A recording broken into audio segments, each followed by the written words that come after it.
Hello fellow sapiens, a quiet welcome from Midnight Sapien. Whether you're unwinding at home, driving through a late night, or tucking yourself under a stack of blankets, this space is for you. Because tonight we are tracing how Ice Age families built shelters to survive deadly blizzards. This is slow science and calm storytelling for curious minds.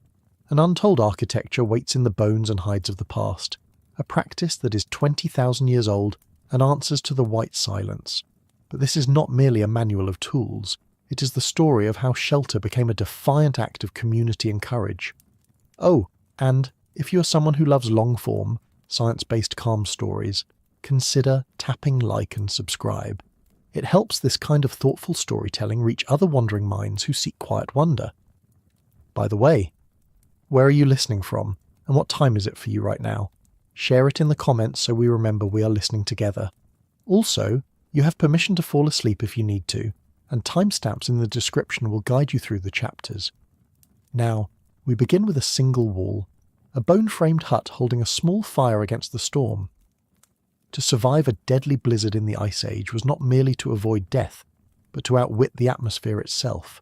It was to understand cold not as an absence, but as a presence, vast, howling, alive. Against this endless adversary, families did not merely huddle behind rocks or beneath trees, they built, and what they built was not crude. It was deliberate, ingenious, and quietly defiant. They stretched hides across mammoth ribs, they stacked bones into walls, they sealed the wind out with fists of moss and earth. In the white silence of a world trying to erase them, they etched out shelter. They made architecture in the abyss. But what was this white silence really? What is a blizzard when there are no roads, no buildings, no news alerts? When the world is flat and infinite and the line between horizon and sky dissolves in a blur of snow? The storms of the Upper Paleolithic were not passing inconveniences. They were events of geological weight. Walls of cold moving with the force of nations. Winds that stripped skin from flesh. Air so dry and brittle it could crack open lungs. The Ice Age was not simply cold, it was structured around cold, ruled by it. Cold was the architect, and every living thing answered to its blueprint. How do you resist a force that has no face? How do you oppose something that cannot be seen, only felt? A pain that wraps itself around every surface, every thought. This is what the blizzard was. Not just falling snow, but the grinding scream of an atmosphere turned hostile. And yet, humans stayed. They stayed when even the mammoths turned and wandered south. They stayed when the steppe became a killing field of frost. They stayed, and they began to build. Not with pride, not with ceremony, but with a quiet urgency that made survival possible. There is no written record of the first hut, no blueprint scrawled on hide. But there are bones, bones that lie in rings, bones that once stood vertical, leaning into each other like strangers pressed together for warmth. Archaeologists kneeling in frost-bitten soil near the Dnieper River have uncovered the remains of what might be the oldest known shelters made by human hands. Circles of mammoth bones arranged too precisely to be random, too deliberate to decay. Each one tells a story not of glory, but of necessity. A story whispered in marrow and sinew, protect the fire, shield the child, block the wind. And what must it have sounded like, that wind? Not the whistle of a winter breeze, but a deep predatory roar. A sound that did not just come and go, but encamped for weeks, moaning over the plain like a siege engine. You could not wait it out. You could not walk away. You had to meet it with structure, with foresight, with form. You had to imagine a shape that the wind could not collapse. And then, with bone and hide, finger and flame, you had to will that shape into being. And so began one of humanity's quietest revolutions. Not of weapons or fire, but of walls. What does it mean to draw a line between inside and outside, between storm and sanctuary? What compels a creature to imagine space as something to be divided, defended, enclosed?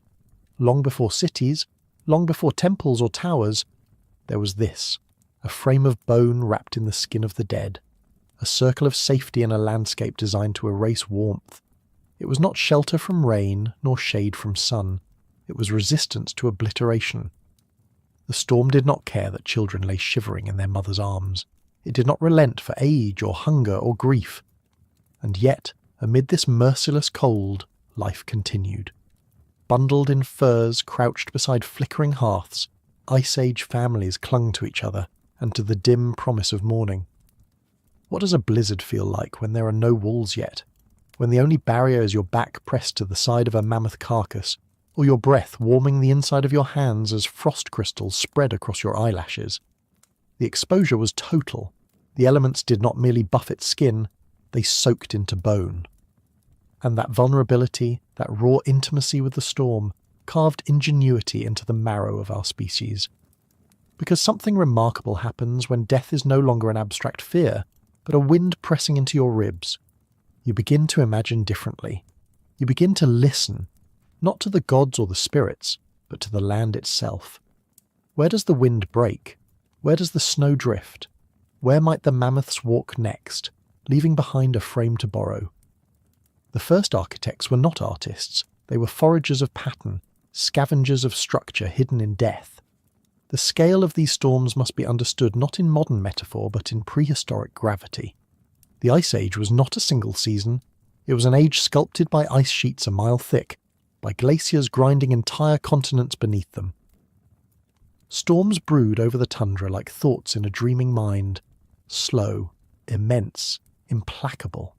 Some may have lasted not hours but days, their fronts stretching hundreds of miles across, their winds coiling like serpents through river valleys. This was not the weather. This was the world, a climate not in flux but in rain, and in that rain, every human choice carried the weight of survival. Step outside at the wrong hour and the storm could claim you. Fail to secure the wall of your shelter properly, and the wind might peel it open like a fruit. But from this terror emerged precision, the angle at which a rib was planted, the tension in the stretched hide, the gathering of snow along the base not as an obstacle but as insulation. They learned by watching what the wind destroyed.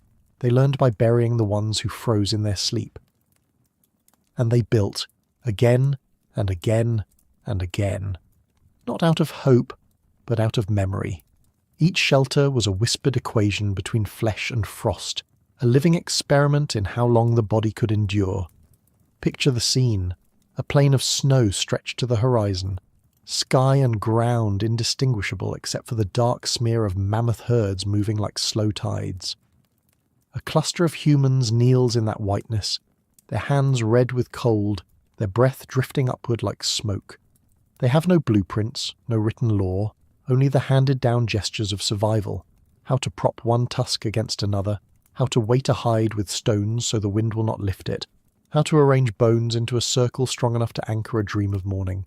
This was not just construction. It was choreography, a ritual of bodies moving together in the blinding glare of snow. Children fetched small bones, women stitched hides with sinew, men drove posts into frozen earth. But these divisions were fluid. Survival does not honour hierarchies. Everyone built, everyone contributed to the fragile illusion of permanence, and in that labour was the first spark of something beyond necessity. Community as architecture, memory as a wall against oblivion.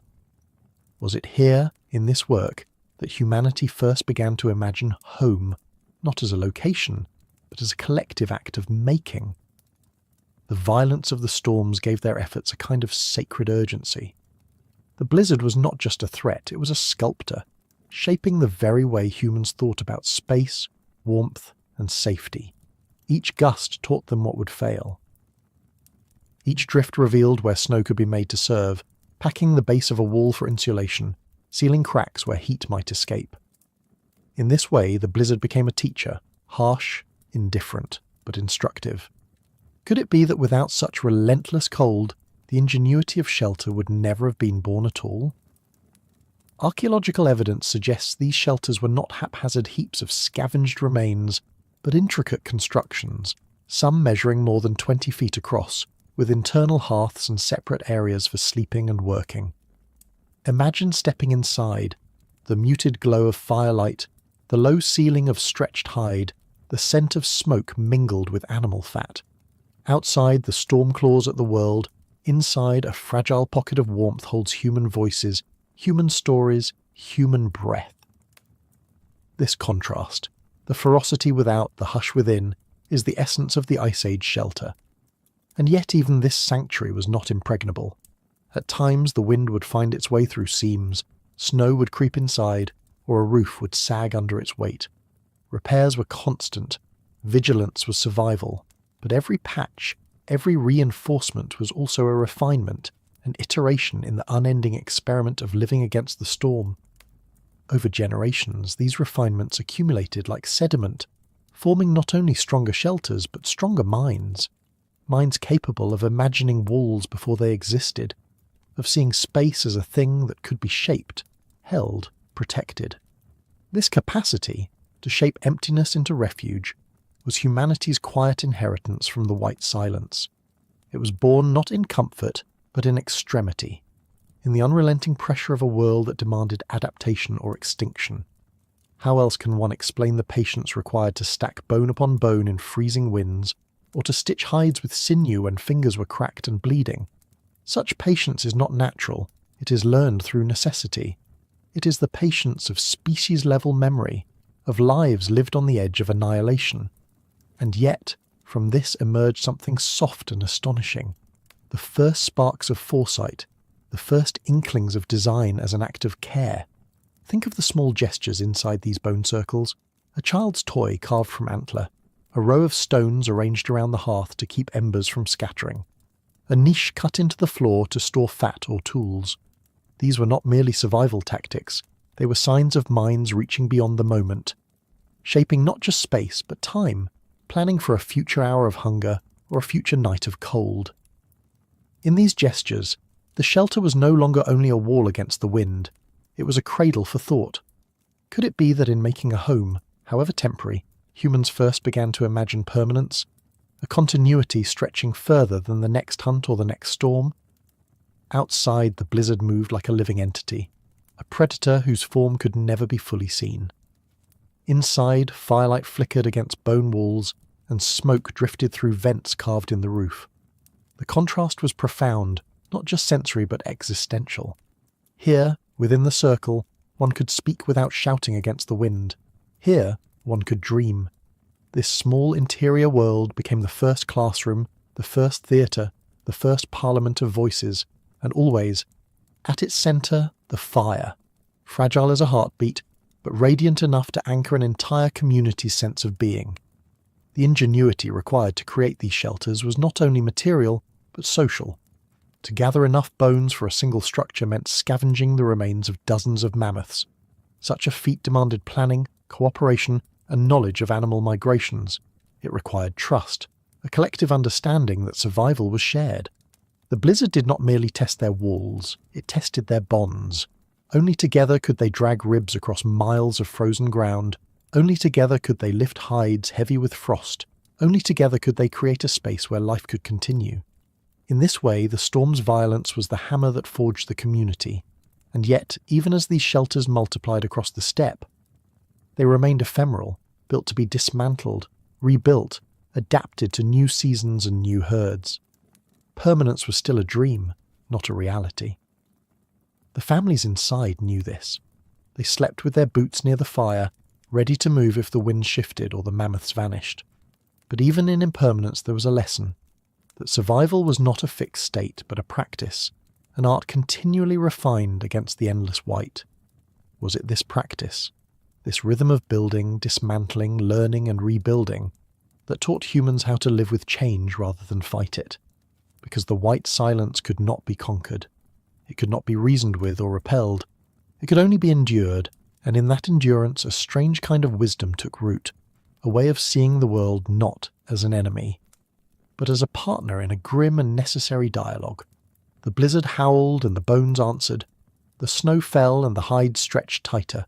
The wind swept across the plains, and in its wake it left not devastation alone but instruction, written in the patterns of drift, the groan of tusks, the tilt of shadows.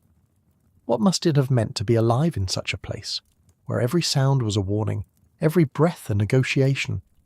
Even now, when we walk through cities of steel and glass, warmed by machines and cut off from the seasons, something of that ancient silence lingers in us.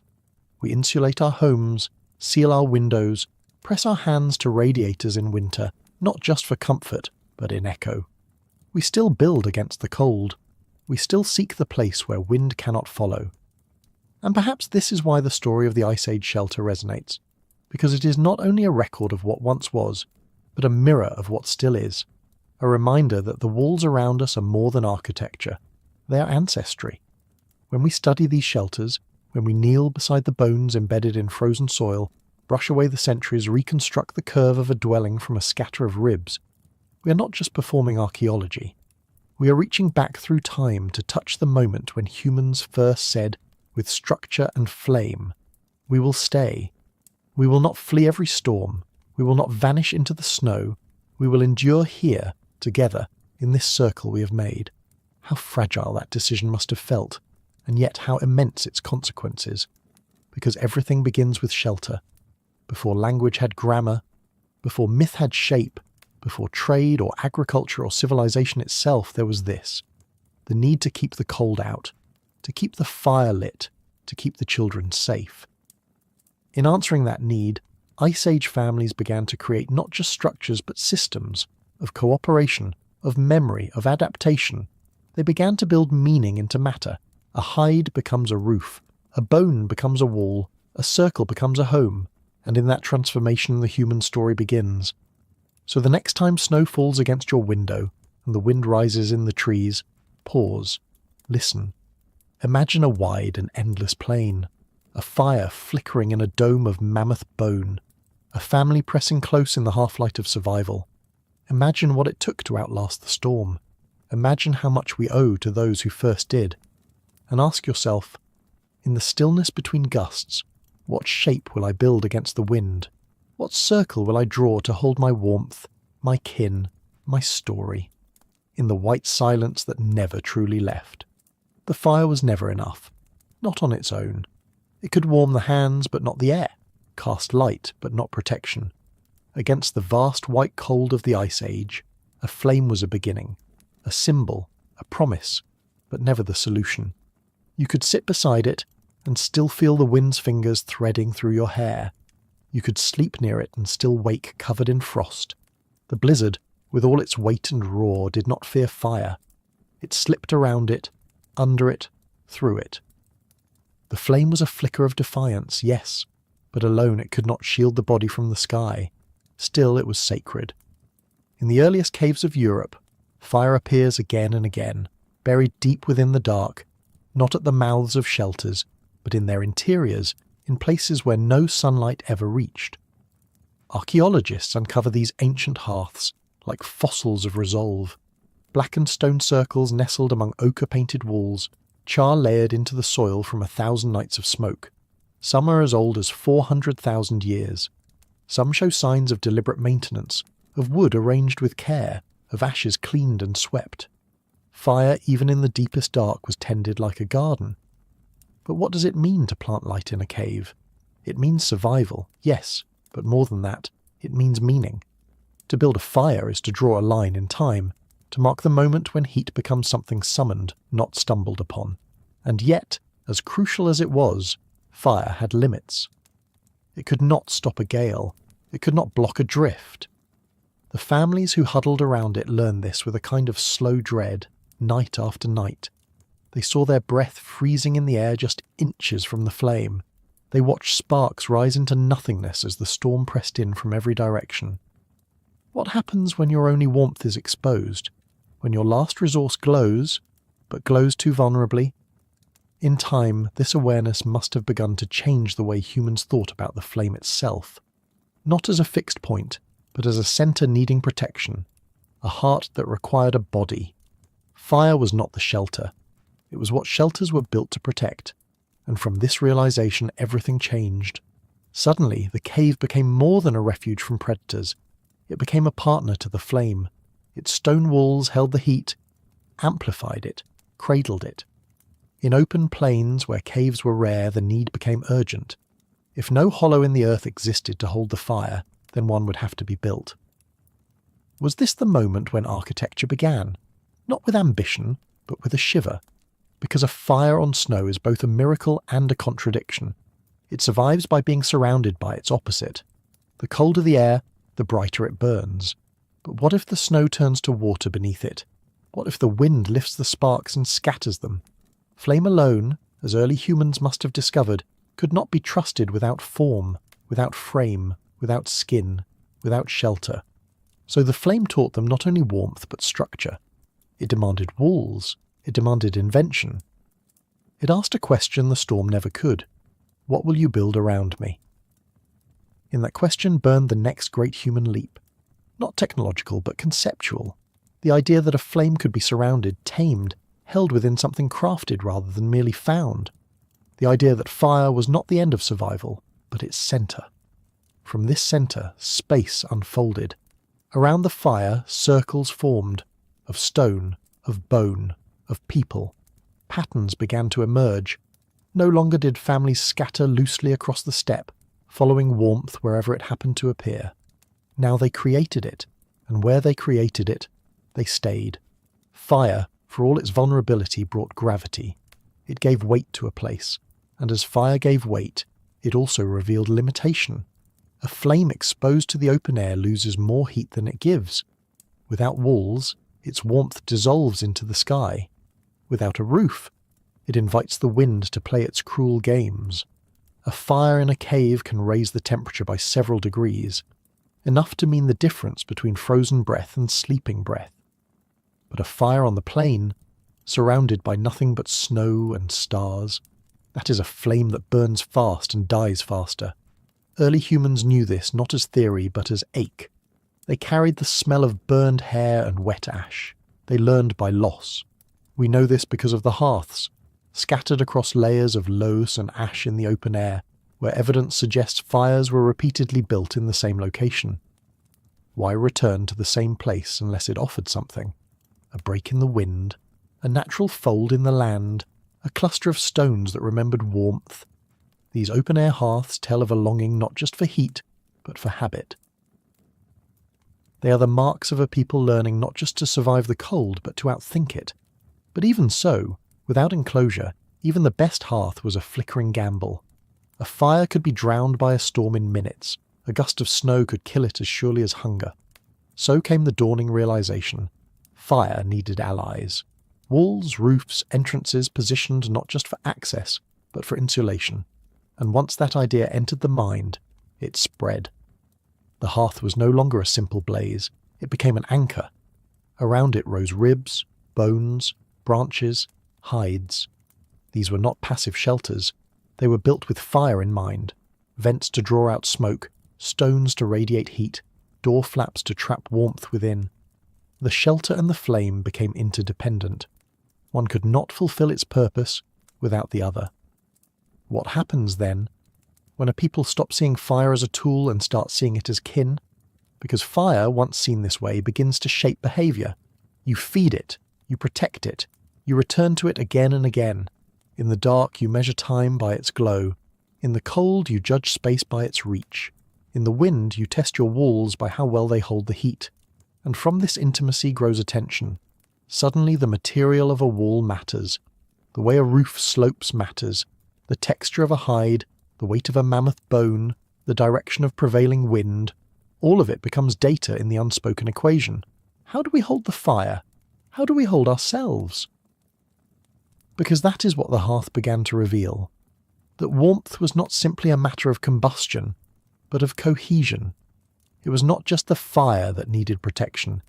It was the people drawn to it, bound by it, shaped by its centre. When flames rose from those early hearths, they did more than melt snow or cook meat. They pulled bodies inward. They created a centre of gravity around which language could form, memory could pass, silence could settle.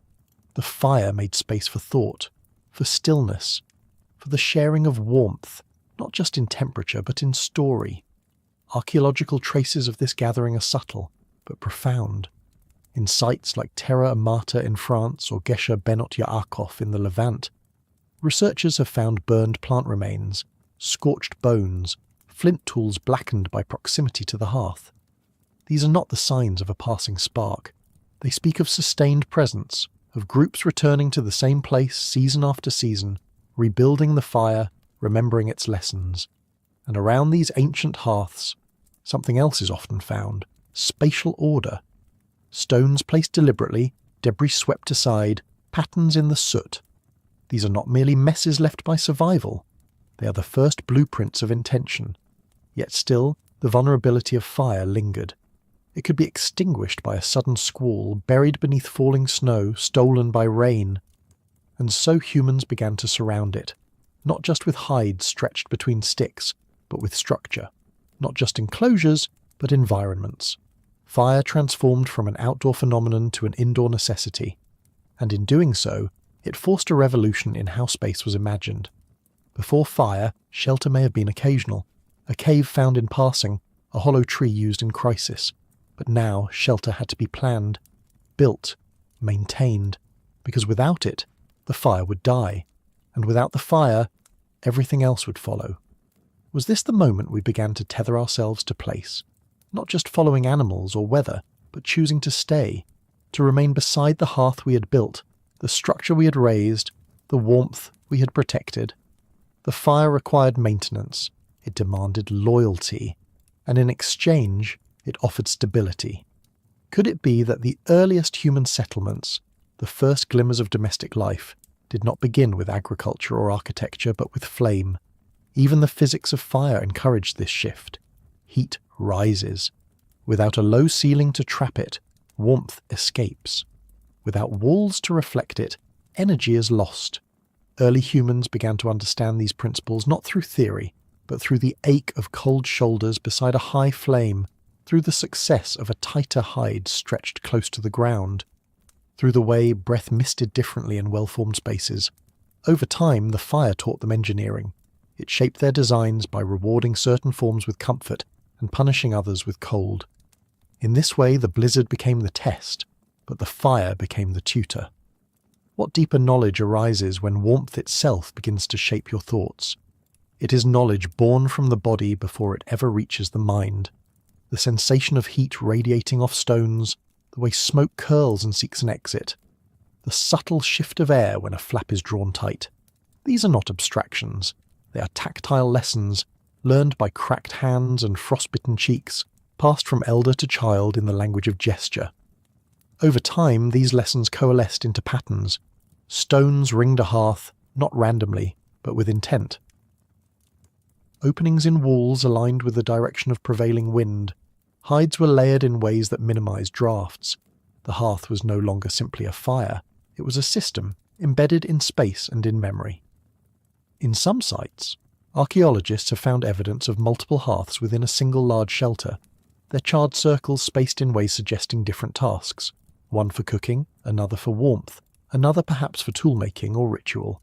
Such complexity speaks to minds already thinking in terms of zones, functions and flows, the same mental frameworks that would one day give rise to rooms, houses and cities.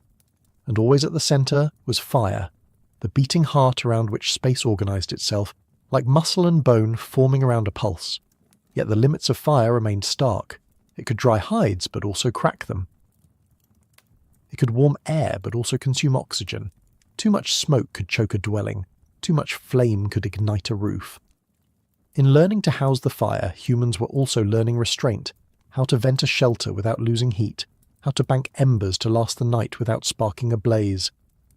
This balancing act, played out across generations, seeded a deeper discipline, an understanding that survival was not a single invention, but a relationship. You did not simply have fire. You lived with it, negotiated with it, designed your world around its moods. And this relationship was transformative. Families who once huddled in open plains began to favour caves not only for their protection from predators, but for their ability to hold warmth. Those who lived where caves were scarce began to build shelters specifically to nurture fire. Roofs became lower, entrances became angled, surfaces became reflective. All of these changes were subtle, but together they marked a pivot in human existence. From adapting ourselves to the landscape, to adapting the landscape to ourselves. Fire was the hinge. Imagine then an Ice Age evening, wind clawing at the step, snow rolling in heavy waves. Inside a low, darkened shelter, a fire crackles in its stone ring. Shadows of ribs or branches arc across the ceiling. Children press their hands toward the glow, their eyes catching the reflected light. Adults adjust the hides, bank the coals, clear the vent hole. In the flicker of the flame, knowledge moves, not in words but in actions repeated until they become second nature. And in that repetition, the idea of home deepens, becoming more than a place to endure the storm. It becomes a place to remember, to plan, to dream. What might emerge from such a space but culture itself? Because culture does not begin with painting or poetry or myth. It begins with repetition. With a need so persistent it becomes tradition, and with a space so familiar it becomes sacred. The fire, cradled in its ring of stone or bone, becomes the first altar, not to gods, but to survival. Around it, the day is divided, food is cooked, tools are shaped, wounds are tended. Its light stretches time into the night, allowing thoughts to unfold beyond the day's labour. The moment fire found its shelter, something in the human story changed. For the first time, warmth did not depend on weather. It depended on will, and that will expanded. When we examine the archaeological record, sites like Dolny Vestonis, with their patterned hearths and scorched clay figurines, we see evidence not only of utility but of expression. Fire was used to harden, to preserve, to transform. Clay met flame and became durable. Bone met flame and became tool. Thought met flame and became gesture. Art, permanence. In this crucible of necessity, invention became inevitable. But invention was never separate from the structure that held it. Without shelter, the fire could not teach. Without fire, the shelter could not live. And so a bond was born, a threefold covenant between flame, form, and family. From this triad, all future dwelling would descend. Every hut, every hearth, every house and hall and high-rise owes its ancestry to this ancient alignment. The fire in the snow, once a lonely flicker on a wind-blasted plain, became the seed of civilization. And that seed required shelter to root. It demanded that humans begin to think not just in terms of survival, but of design. What holds heat? What traps smoke? What shape contains the most warmth for the least material? These are not idle questions. They are architectural principles, encoded first in instinct, then in trial, and eventually in memory. Memory, after all, is the true structure. It is what allowed a child watching their mother adjust a stone to remember that placement years later when building a hearth of their own. It is what allowed small changes, the angle of a wall, the layering of moss, to become inherited wisdom. Fire revealed the need for structure, but memory carried that knowledge forward. And each time a new shelter rose around a hearth, the knowledge deepened. This was how tradition formed, not from dogma, but from firelight flickering across faces in thoughtful silence. So what does it mean, truly, to say that fire was not enough? It means that warmth alone could not preserve life. Only the structure around it could do that. It means that comfort in the end is not given by the flame but by what surrounds it. And perhaps it means something more, that even in our brightest discoveries, we are incomplete until we build a place for them to endure. The fire changed us, but it was the act of sheltering the fire that made us human. And what will you shelter in your own brief season of cold? What fragile warmth will you shape space to protect? The shelter that stands in defiance of a blizzard must be more than shelter. It must be a fortress stitched to the edge of extinction, and yet in the heart of the Ice Age. That fortress was not built from stone or timber. It was built from the bodies of giants. Imagine it. A ring of tusks, some longer than a man is tall, leaning inward like ribs of a colossal lung. Vertebrae the size of helmets, locked into place as if forming the spine of a great animal that now sleeps beneath the snow. Jawbones, scapulars, fragments of skull, all arranged with care, with deliberation, into circles, ovals, spirals. The walls of the dwelling are bones. The ceiling is stretched to hide, and inside firelight flickers across the silent remains of the mammoth. What does it mean to build your home from the dead? At sites along the middle, Dnieper River in present-day Ukraine, archaeologists have unearthed structures that push the boundary of what Ice Age ingenuity could look like. These are not caves. They are not temporary lean-tos or windbreaks. They are complex constructions made from the skeletal remains of woolly mammoths, not one or two but dozens. Some shelters use more than 400 bones, and these bones are not scattered or haphazard. They are placed, interlocked, repeated. A pattern emerges. a rhythm of survival set to the beat of extinction. These are not tombs, they are not shrines, they are homes. But the paradox is haunting. To live, humans had to take. To be warm, they had to strip a creature of its warmth.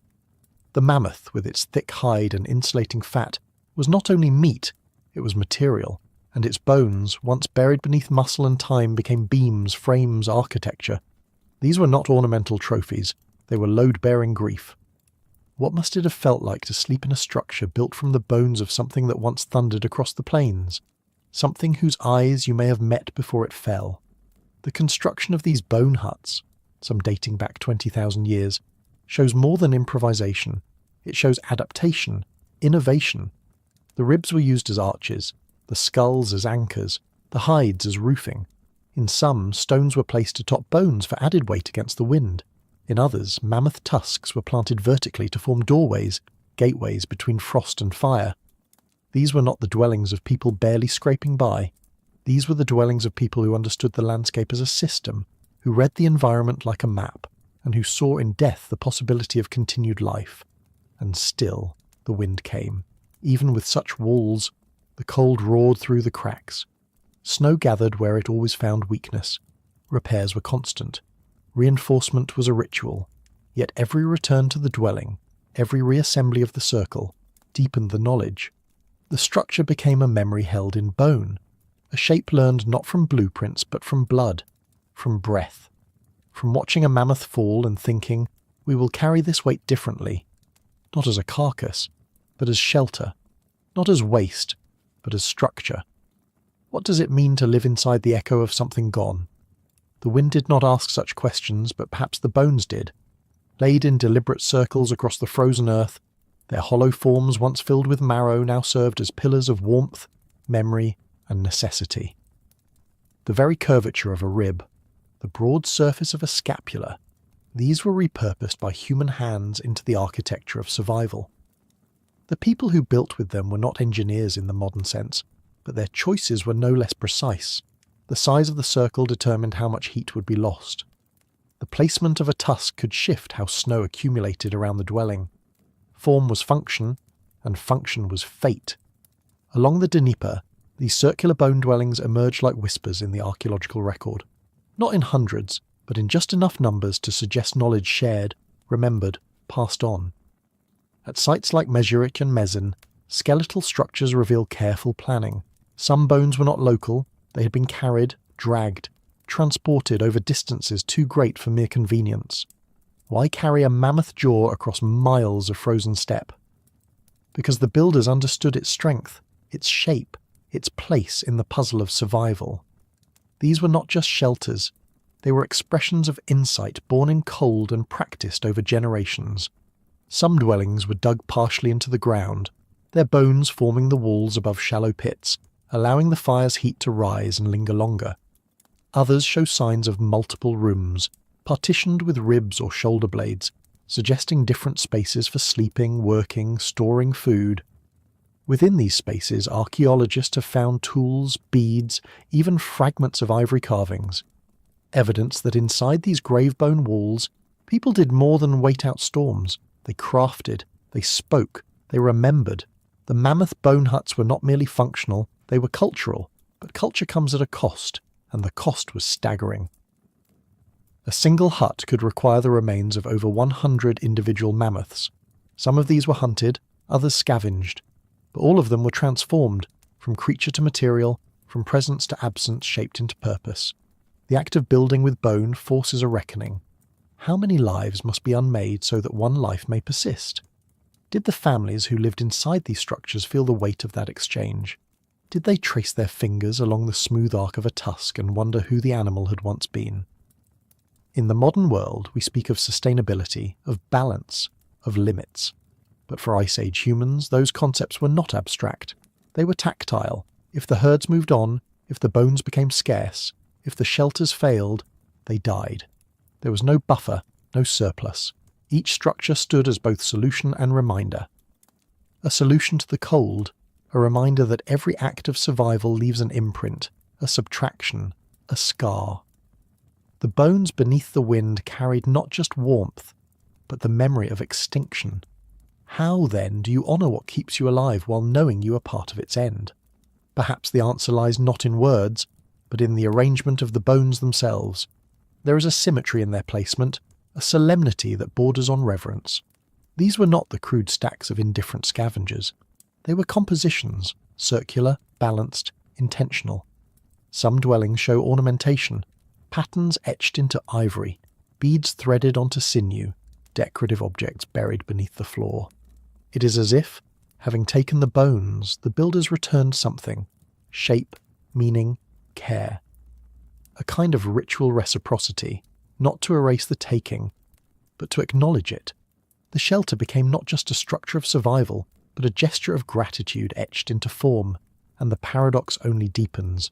For the very act of survival, warm, firelit nights under mammoth-rib ceilings, depended on the absence of the very creatures that once roamed the plains in herds as vast as weather.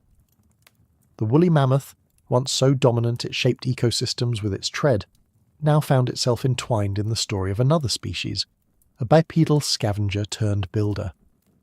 It is difficult to say when the balance began to shift, when the number of mammoths fell below what was needed for both shelter and renewal. But by the time the last mammoth bone was lifted into place along the Dnieper, the animal's fate was already sealed. The shelters that protected humans were also tombstones, unmarked but undeniable. This does not make the builders villains, it makes them participants in an ancient contract between life and death. The Ice Age was not a passive backdrop. It was a world of scarcity and consequence. Every act had weight. To live meant to take. To build meant to dismantle something else.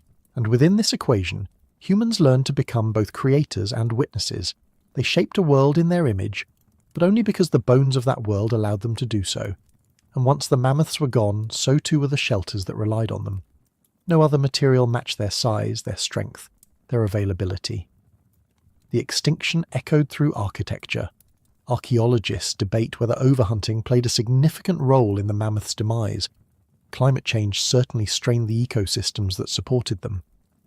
But it is undeniable that their bones became part of a new ecology, not of wild plains, but of hearth circles and windbreaks, not of movement, but of settlement. The homes along the Dnieper are quiet testimony to that exchange. They are made not of stone, which endures, but of bone, which remembers. And in that memory lies a kind of message, that even our earliest innovations bore the cost of disappearance.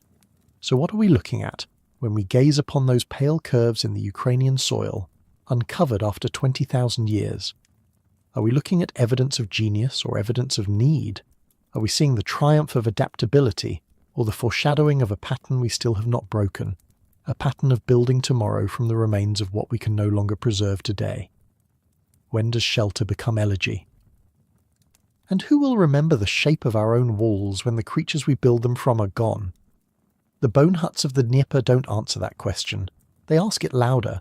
In their silence, they speak not only of adaptation, but of tension. They embody the fragile choreography between existence and erasure. You step into the remnants of one of these dwellings, and you are stepping into a moment suspended between necessity and consequence. The hearth in the centre still blackens the soil. The outline of tusk still defines the perimeter. You can almost feel the presence of breath inside, warm bodies pressed together, the soft flicker of firelight dancing across curved ivory, and outside always the wind, endless, patient, waiting. These shelters are lessons in material honesty. They are not embellished with illusion. They are not designed to outlast the cold for more than a season or two, but in their rough, impermanent geometry, they contain a clarity we rarely permit ourselves today. That what keeps us safe may also be what we've taken. That what gives us life may be borrowed from something that had to lose it. The mammoth was not just hunted. It was absorbed, metabolized into heat, into structure, into story. And when the storm pressed in, the bone stood between the family and the void. What more sacred task could there be for the remains of a creature than to hold the line between death and breath? There's an intimacy to that kind of architecture. You don't simply build with bone. You live among it. You carry it. You recognize it. You become fluent in the curve of a femur, the thickness of a skull, the subtle fracture lines that might give way under weight. Each part of the animal finds its place in the design, not because of aesthetic whim, but because its shape insists on it. The architecture of the mammoth-bone hut is an echo of the creature's anatomy, rearranged into survival. To look at these structures is to see not only the ingenuity of human builders, but the shadow of the bodies they relied upon. And that shadow lingers. When the wind finds the cracks in our own homes today, when we pile blankets and stoke the furnace and close the doors with a quiet shiver, we're answering to that same fear. The fear that warmth can vanish, that safety is conditional, that nature does not make promises. The Ice Age was more honest about this truth. It forced its inhabitants to acknowledge the line between being and ceasing every single day. To build with bone was to live close to the threshold, to make peace with proximity to death. Yet within that closeness, a strange kind of beauty emerged, not ornamental but structural, not decorative but deliberate. The circular forms of the huts mirrored the circularity of the mammoth's ribcage. The slope of the roofs mirrored the hillocks of snow they were built beneath. The form followed the weather, the body, the moment. How often can we say the same today? When did we last build something that understood both what it was made from and what it was made for? And what happens to a species when it forgets to ask those questions? The bone huts are not simply archaeological finds, they are mirrors. They show us a time when necessity forged intimacy between the living and the dead, between builders and their materials, between survival and its cost. The people along the Dnieper River were not abstract figures in a timeline. They were families, shivering children, weary hunters, elders who had seen too many winters. They dragged the bones of giants across frozen ground not out of morbid fascination, but out of a will to persist. In every tusk set as a doorway, in every rib driven into permafrost, there is a silent testament to ingenuity shaped by grief. Inside these huts, life was not just endured, it was organised. Fire burned in the centre, light spilling across curved ivory walls. Tools were knapped, hides stitched, stories perhaps whispered in languages now lost, and always, around them, the weight of absence.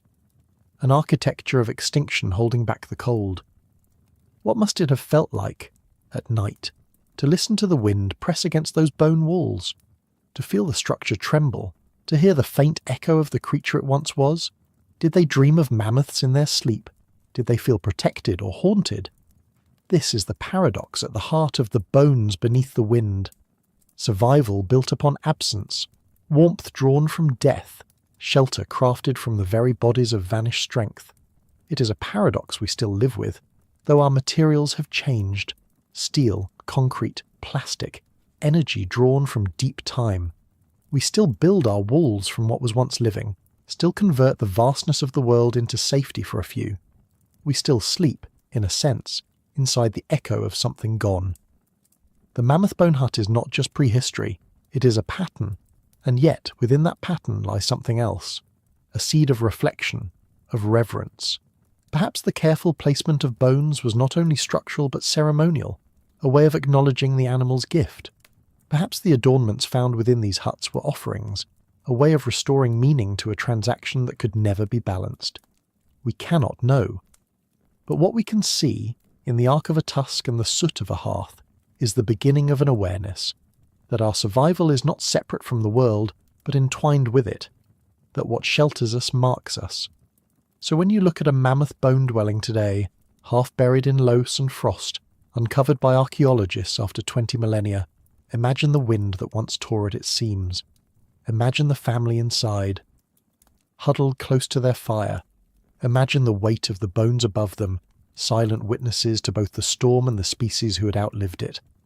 And ask yourself, what are the bones beneath your own wind? What vanished strength do your walls contain? What story will the ruins of your shelter tell thousands of winters from now, when the wind finds them again? The storm did not care what the walls were made of. Wind, sharp as obsidian flakes, scoured the plains, peeled back the breath from lungs, and turned snow into a weapon that stripped flesh from bone. In that pale, howling emptiness, a ring began to rise. Not a fortress, not a monument, but something far older and more intimate. Shelter. For the first time, humans began to shape space itself against the void, assembling bone and hide into closed, sacred circles that held back the world. These were not accidental barricades or makeshift windbreaks. They were architecture, deliberate and solemn, born of need, memory, and the dream of warmth. They began with the bones, always the bones. The builders chose with care, shoulder blades as windshields, massive rib bones arched into curves, long tusks driven into permafrost to form the outer rings. The circle was essential. It was the most stable form, resistant to collapse and easy to insulate. Within these curved walls, humans could gather close, back to back, fire in the centre, snow piled around the perimeter for additional insulation.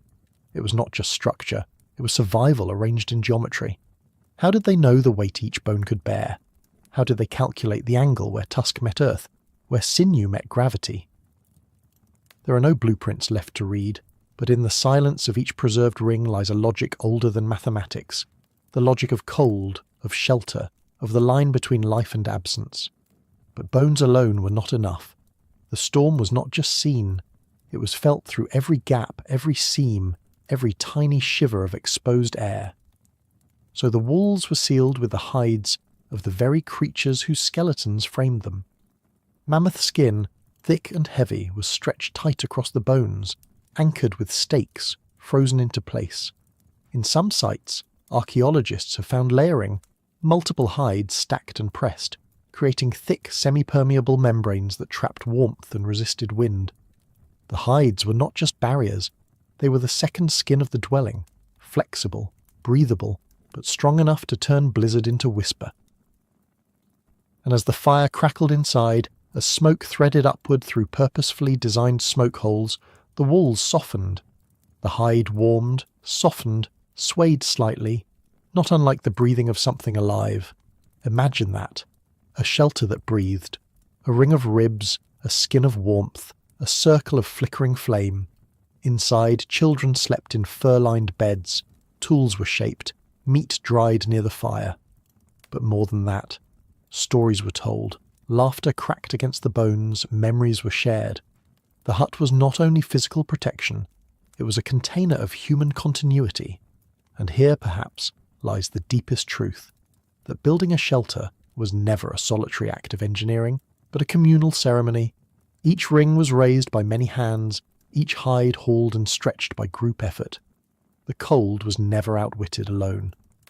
And so the shelter became not just a thing, but a ritual, a collective act of defiance and remembrance. What does it mean to build with others, when the alternative is to vanish alone into the snow? In the Ice Age, shelter was not only an invention, it was a ceremony of cooperation.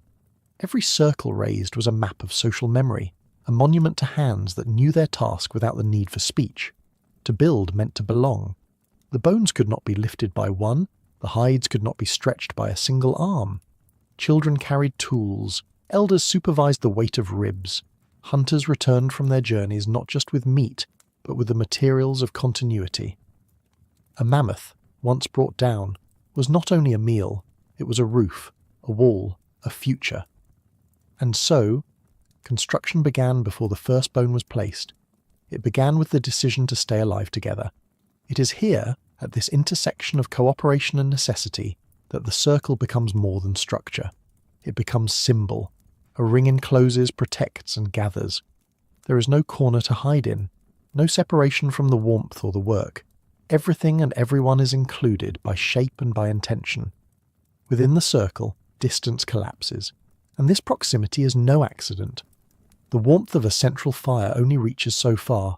The human body, shivering in pelts, still emits heat. In a world where temperature could fall below 30 degrees, every breath, every body mattered.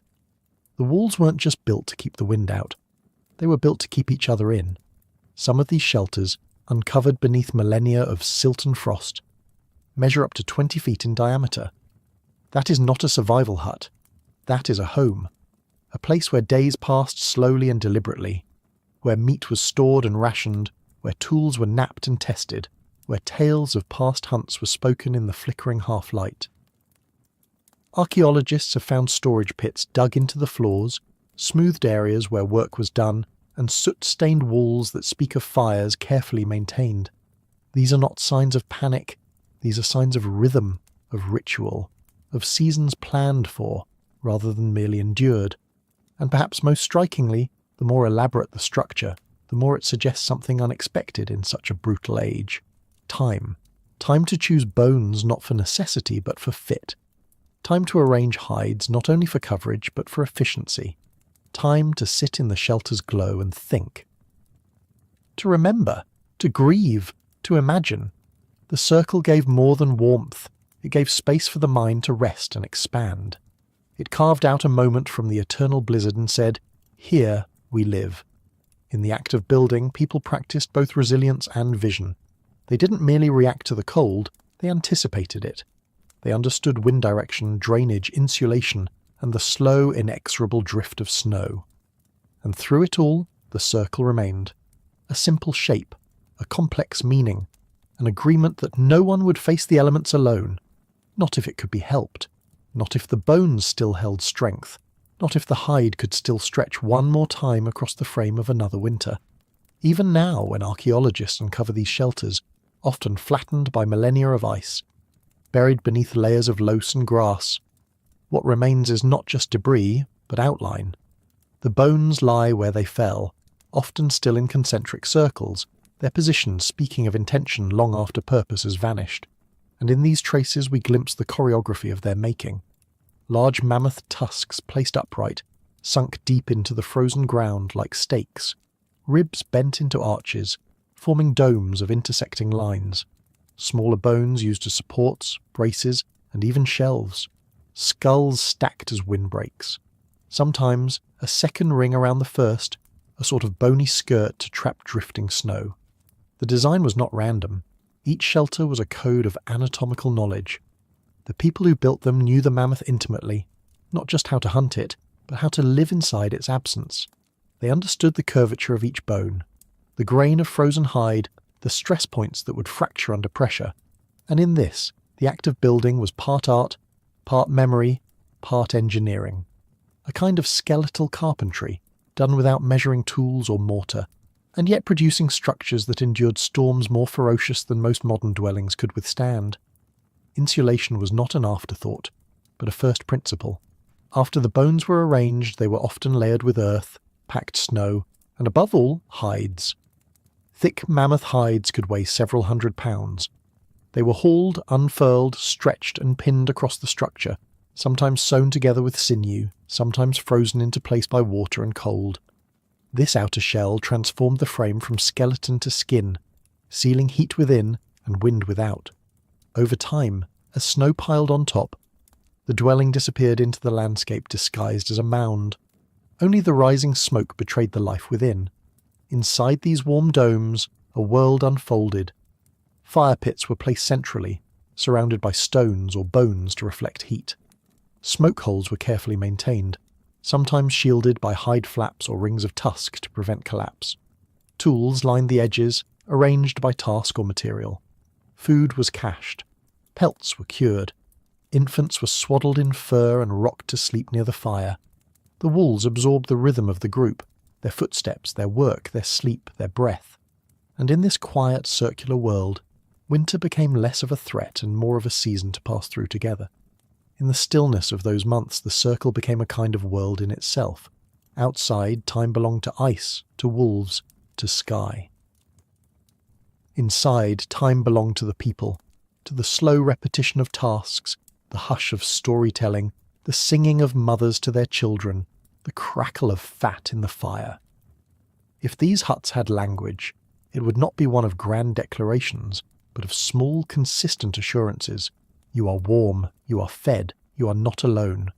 This quiet vocabulary of care is what elevated the shelter from structure to sanctuary. The circle was more than a response to the cold. It was a rehearsal for civilization. Within those curved walls, humans practiced the gestures that would one day shape villages, temples, cities. They gathered, they shared, they remembered, and in doing so, they planted something in the frozen ground that no wind could scatter: continuity. The hut wasn't only a place to sleep, it was a place to become. Consider, too, how building itself became ritual. In the bitter months of scarcity, when food was hard won and days were short, why would a group expend energy on something so elaborate? Because survival, on its own, is not enough. Survival without meaning is erosion, but survival with purpose becomes culture. Every circle of ribs was a commitment, not just to the present, but to a future, a structure raised not only to shield from the blizzard, but to teach the young, to gather the old, to dignify the moment of endurance with intention. There is evidence that construction sites were revisited year after year, sometimes seasonally rebuilt, sometimes expanded. Bones added, hides replaced, floor pits redone, tools cached in the earth, ready for the next return. These weren't emergency shelters scattered by accident. They were part of a memory landscape. They stitched together time, and in doing so they formed something akin to home, even if temporary, even if vanishing under the melt each spring. The act of stretching a hide across a rib cage was not merely utilitarian. It echoed the acts of wrapping, of binding, of enclosing, the same motions one might use to swaddle a child or prepare the body of a lost elder. The motions carried meaning. They acknowledged that what once lived could still protect. And this is not sentiment layered on in hindsight.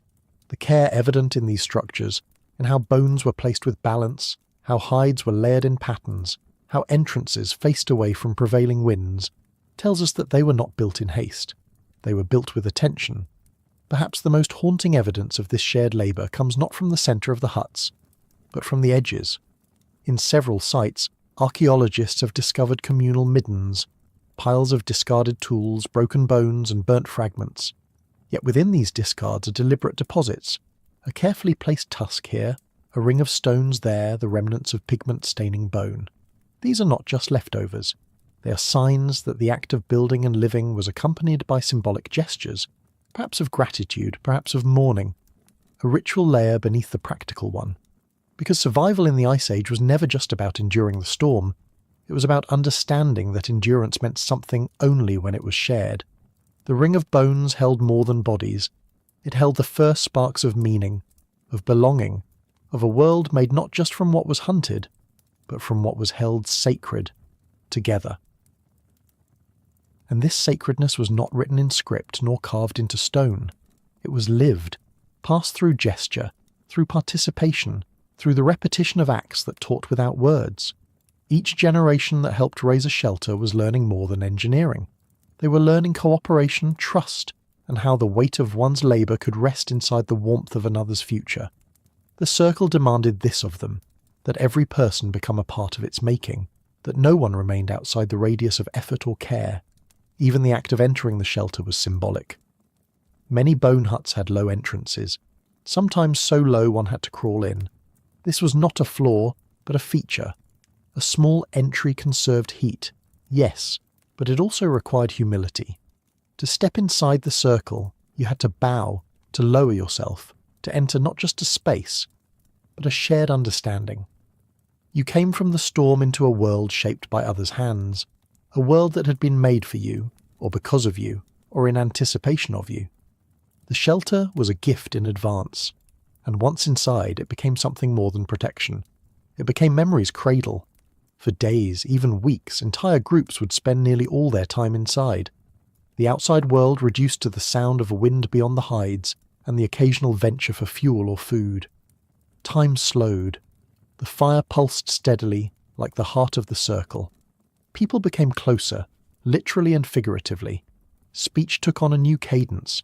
Tasks were shared in silence. Babies learned the faces of the old. Songs may have been invented here, not for performance, but for continuity. Sound passed mouth to mouth like breath. In this slowed, enclosed time, shelter became story. Each mark on the bones, each stain on the hide, each groove from a tool or scratch from a child, accumulated like chapters in a book read only by touch. By the time the shelter was taken down or left behind, as the group moved on with the thaw, it had become a memory, shared not by one person, but by all who had slept within it. The circle endured in their minds, long after the wind reclaimed the site. Today, we look at diagrams of these bone huts in textbooks and museums. We see the lines, the measurements, the labels, mammoth rib, burnt soil, post hole. But to see only the structure is to miss the point. The point is that each circle was a world built from extinction, held together by cooperation, and wrapped in meaning. The point is that shelter was not the absence of danger, but the presence of care. That, in the deepest winter humanity has ever faced, we chose not just to survive, but to survive together. And that choice, to gather, to build, to encircle ourselves with intention, is perhaps the oldest architecture of all, a circle of survival, a beginning that never truly ends.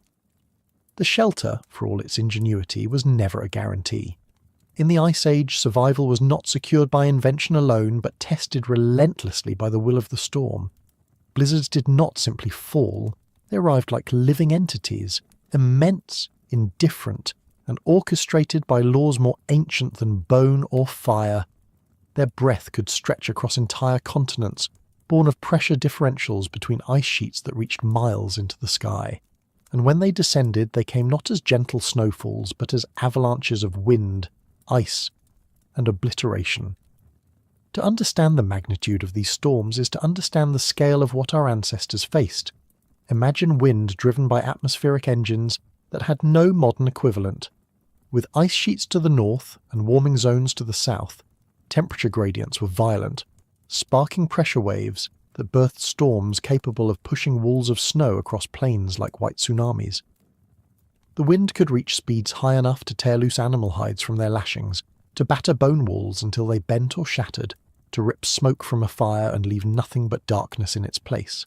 And the cold was not absence but invasion. It crept through gaps, settled into lungs, turned fingers into brittle things. At 40 below zero, with wind howling across the open tundra, frostbite could begin in minutes. Hypothermia in less. But these storms were not merely physical tests, they were existential ones. A well-built hut could provide a microclimate in which heat was retained, food was warmed, and life sustained. But the moment a structural flaw appeared, a seam left open, a hide not weighted enough, a smoke hole left unsealed, the blizzard poured in like a judgment. A family huddled in such a place could go from safety to catastrophe in a single gust. Snow forced into the space would melt and refreeze, sealing entrances. Fires would sputter from lack of oxygen or be smothered by backdraft. In the worst moments, the shelters themselves would collapse beneath the weight of accumulated snow, bones cracking not from age but from the pressure of the sky made solid.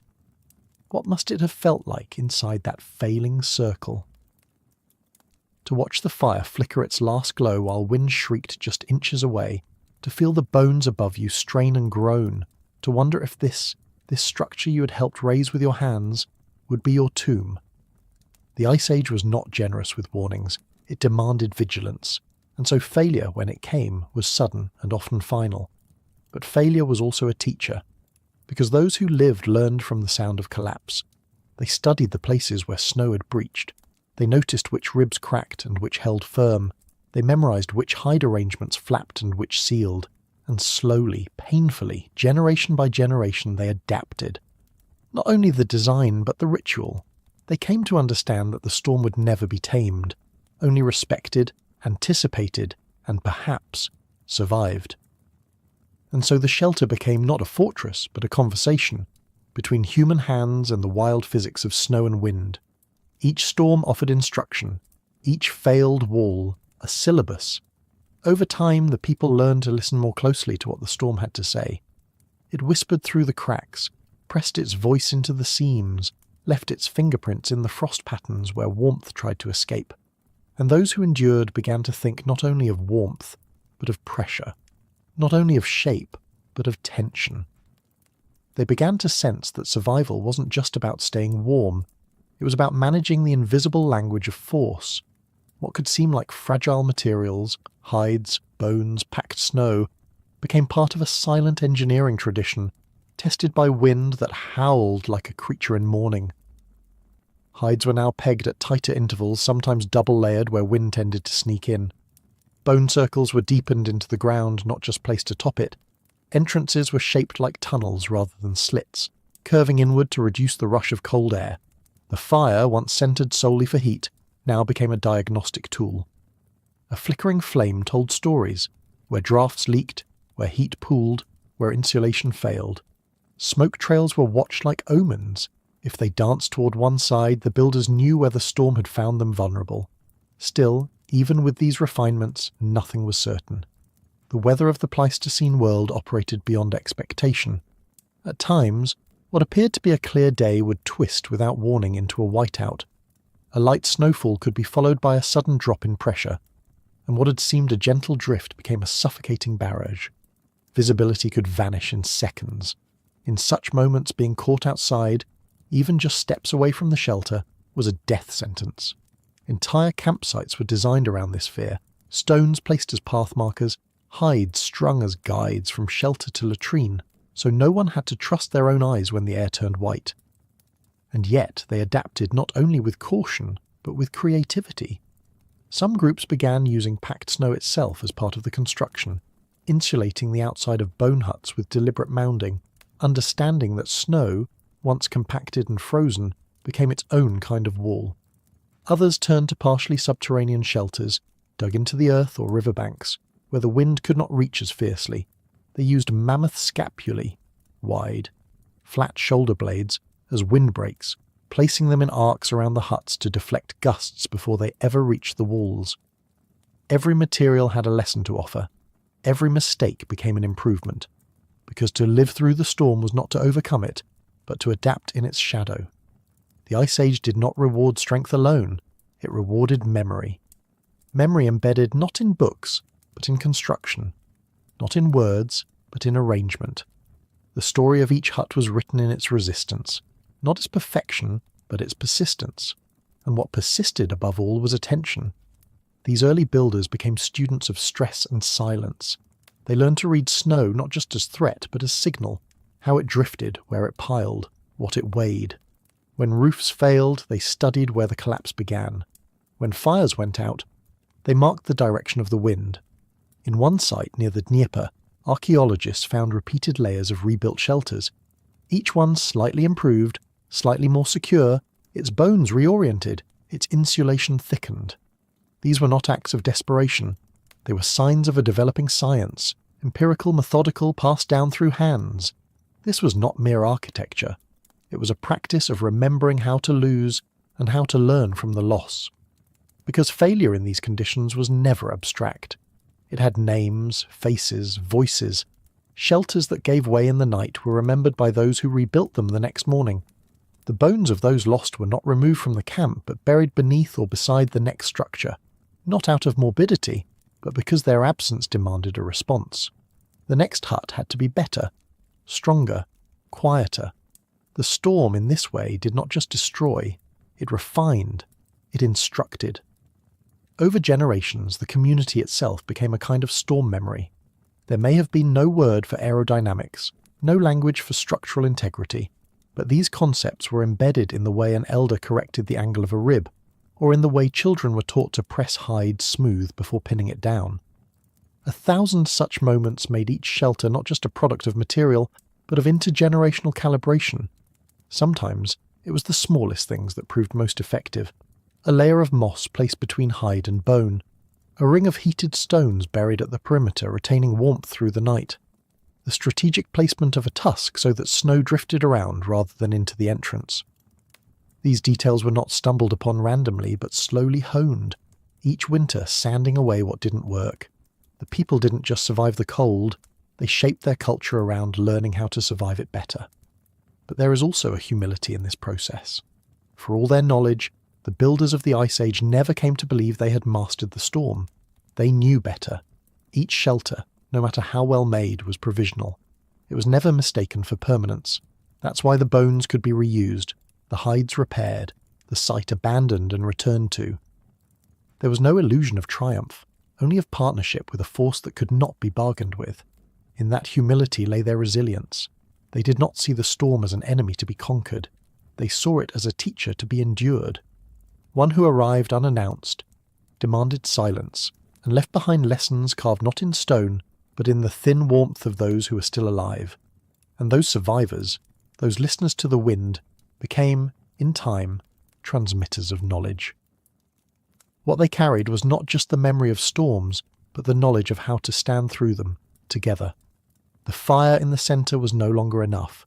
The structure around it, the choice of every rib and every rope, had become just as vital.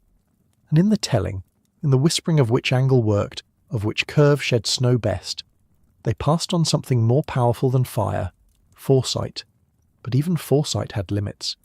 In certain winters, when the cold was deeper and the sky never cleared, foresight became prayer. There were blizzards so complete they erased sound, so sustained they exhausted even the cleverest shelters. Stories exist, carried through oral tradition, and now echoed faintly in the archaeological record, of camps buried entirely, not by failure but by overmatch. Shelters sealed in by drifts that never melted, leaving bones and artifacts preserved like time capsules. Some of these sites have been excavated thousands of years later, their quiet interiors offering a strange kind of grace. A hearth still darkened by soot, a circle of ribs still upright, a spindle of sinew still wrapped tight. These were not ruins of failure, but echoes of bravery, a final architecture that held even as everything outside it dissolved. What this teaches us, what the Ice Age teaches us, is that adaptation is not a final state. It is an ongoing ritual. Even the best idea is only the best until the next storm proves otherwise. So adaptation becomes a rhythm, a cycle of build, break, learn, build again. Those who could not tolerate this rhythm did not persist. Those who saw failure as a rebuke faded from the lineage. But those who understood that the wind was only ever asking one thing, "Will you try again?" were the ones who moved forward. This is how blizzards became collaborators.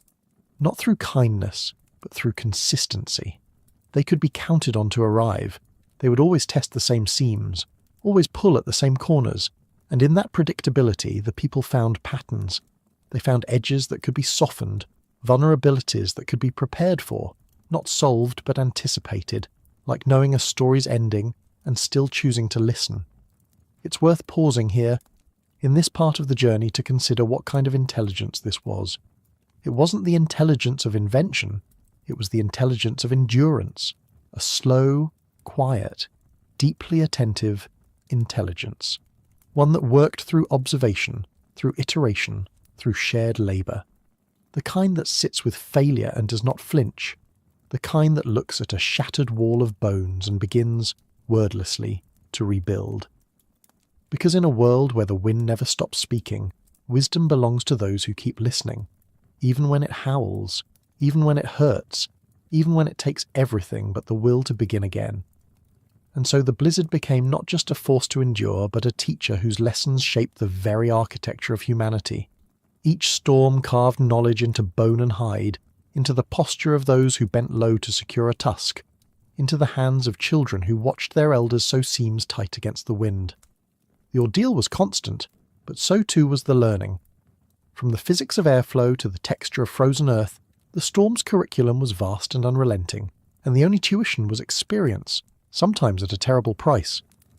The physics of Ice Age storms, reconstructed now by climatologists and archaeologists, confirm what these people must have sensed in their bodies.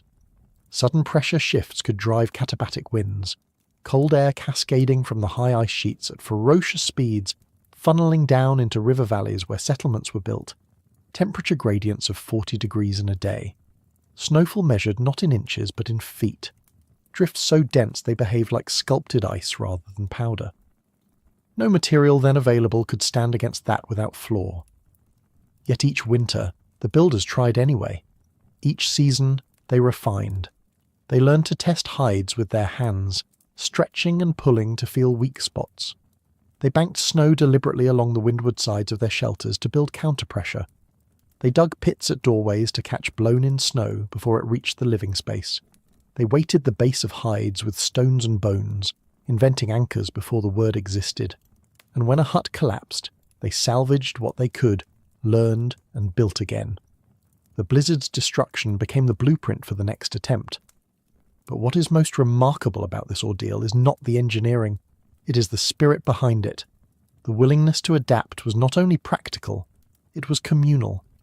When a shelter failed, it was everyone's loss, and when it was rebuilt, it was everyone's work. In this way, the storm shaped not just structures but societies. It taught them that survival could not be an individual project. The blizzard's howl was a reminder. Only the circle endures. Only together can the lessons hold. Even now, standing over the archaeological remains of these huts, you can feel that echo.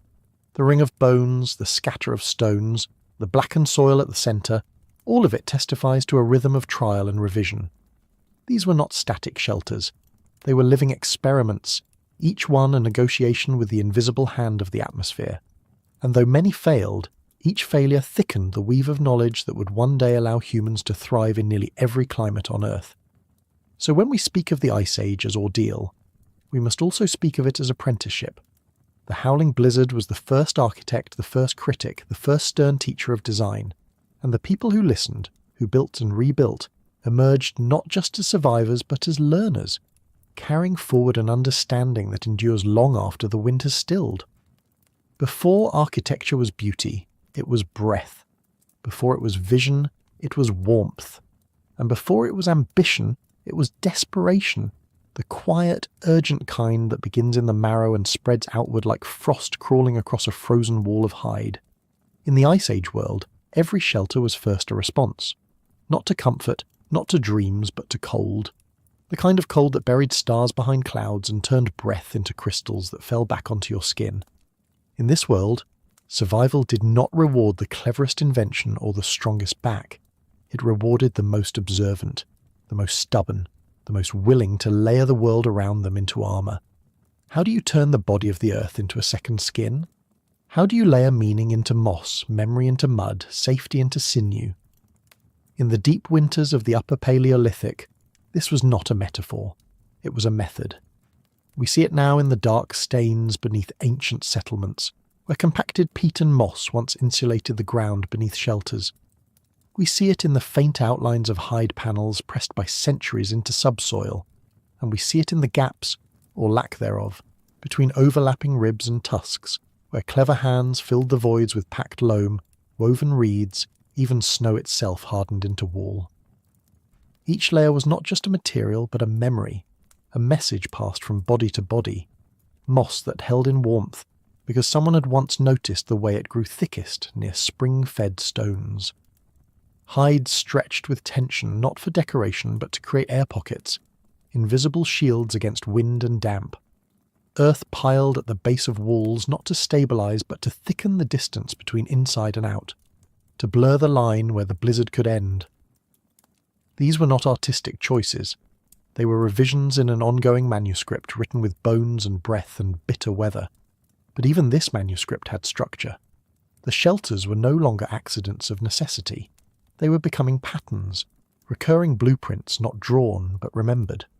What began as emergency improvisation was hardening into form, into something that could be taught, copied, rebuilt. The layering of hides was no longer random. It followed logic. The thickest at the base, the more supple atop to flex with wind. Moss beneath, dry leaves above to wick moisture. Earth last, a final sealant. The skin of the planet itself used to hold warmth in a fragile womb of life. These methods were not shared through diagrams or blueprints. They were shared through hands, through watching, through doing. A child watching her mother press clumps of moss into a seam would, years later, repeat the gesture in a storm of her own.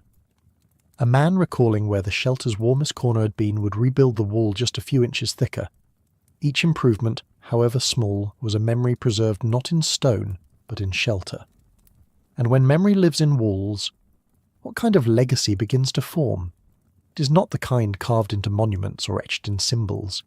It is subtler, a legacy of warmth, of stillness, of the brief suspension of fear inside a space that holds heat. These early architects, if we can call them that, were not designing to impress. They were designing to survive. And so, their genius lay not in grandeur, but in precision, in knowing where the cold seeped in and how to slow it. One of their most elegant adaptations was the reshaping of entrances, not simply as doorways, but as valves in the architecture of heat. Heat, as they learned, was not lost equally. It escaped in streams, drawn toward the cold like breath into a vacuum. A single gap, a poor seam, a straight path through a wall. These were vulnerabilities the storm exploited, and so, gradually, Ice Age families began to shape their entries not as holes in the wall, but as passages with intention, a curved entrance that turned before it met the interior, a lowered threshold so the warm air pooled above, an extra hide flap weighted and tucked to break the wind before it reached the heart of the home. These were not accidents. They were observations refined into form. The interior of a mammoth-bone hut might be no larger than a modern bedroom, but its thermal logic was astonishing. The warmest spot was often furthest from the fire, not because the flame failed, but because the shelter succeeded. Warmth collected in corners, in hollows beneath bedding, in air trapped between hanging hides. Entrances designed like animal burrows preserved this equilibrium. The cold could enter, but it could not pass without being tamed. We know this now because we can model it. In wind tunnels and thermal simulations, researchers have recreated these ancient shelters and tested their efficiency. They have found that the curved entryways could reduce heat loss by over 60%, that the layered hides, properly overlapped, created a breathable membrane, keeping warmth in, letting moisture out, that the slope of the ceiling encouraged convection, cycling air without opening the space to drafts. In short, these were not crude shelters. They were the early experiments of minds tuned to consequence. But what stands out more than the science is the spirit behind it. The willingness to build not just once, but again and again, and better each time. To see the draft at your feet and imagine a wall reshaped. To feel the warmth drift upward and imagine a ceiling lowered. These were the architects of necessity, and their drawings were made in memory, in muscle, in the daily rehearsal of shelter. Because each mistake meant someone had shivered. Each improvement meant someone had slept through the night. These choices were not technical, they were ethical. They were the architecture of care, of community, of the refusal to let cold have the last word. And in time, these acts of care became codified, not in written language, but in repetition. What one generation learned by enduring, the next inherited by watching. The knowledge of how to survive a blizzard was passed not as lecture, but as rhythm. A boy learning to lash sinew around bone would do so with his grandfather's hands guiding his own. A girl observing the packing of moss into seams would mimic the movements by instinct, not by instruction. These gestures became grammar, the huts became sentences, and together they formed a language of survival that stretched across generations without ever being spoken aloud. In this way, shelter itself became memory, not static, but alive. Each new structure bore the fingerprints of its builders, but it also carried the wisdom of the dead. The wind might change, the snow might deepen, but the core ideas endured. Block the draft, seal the seam, trap the heat.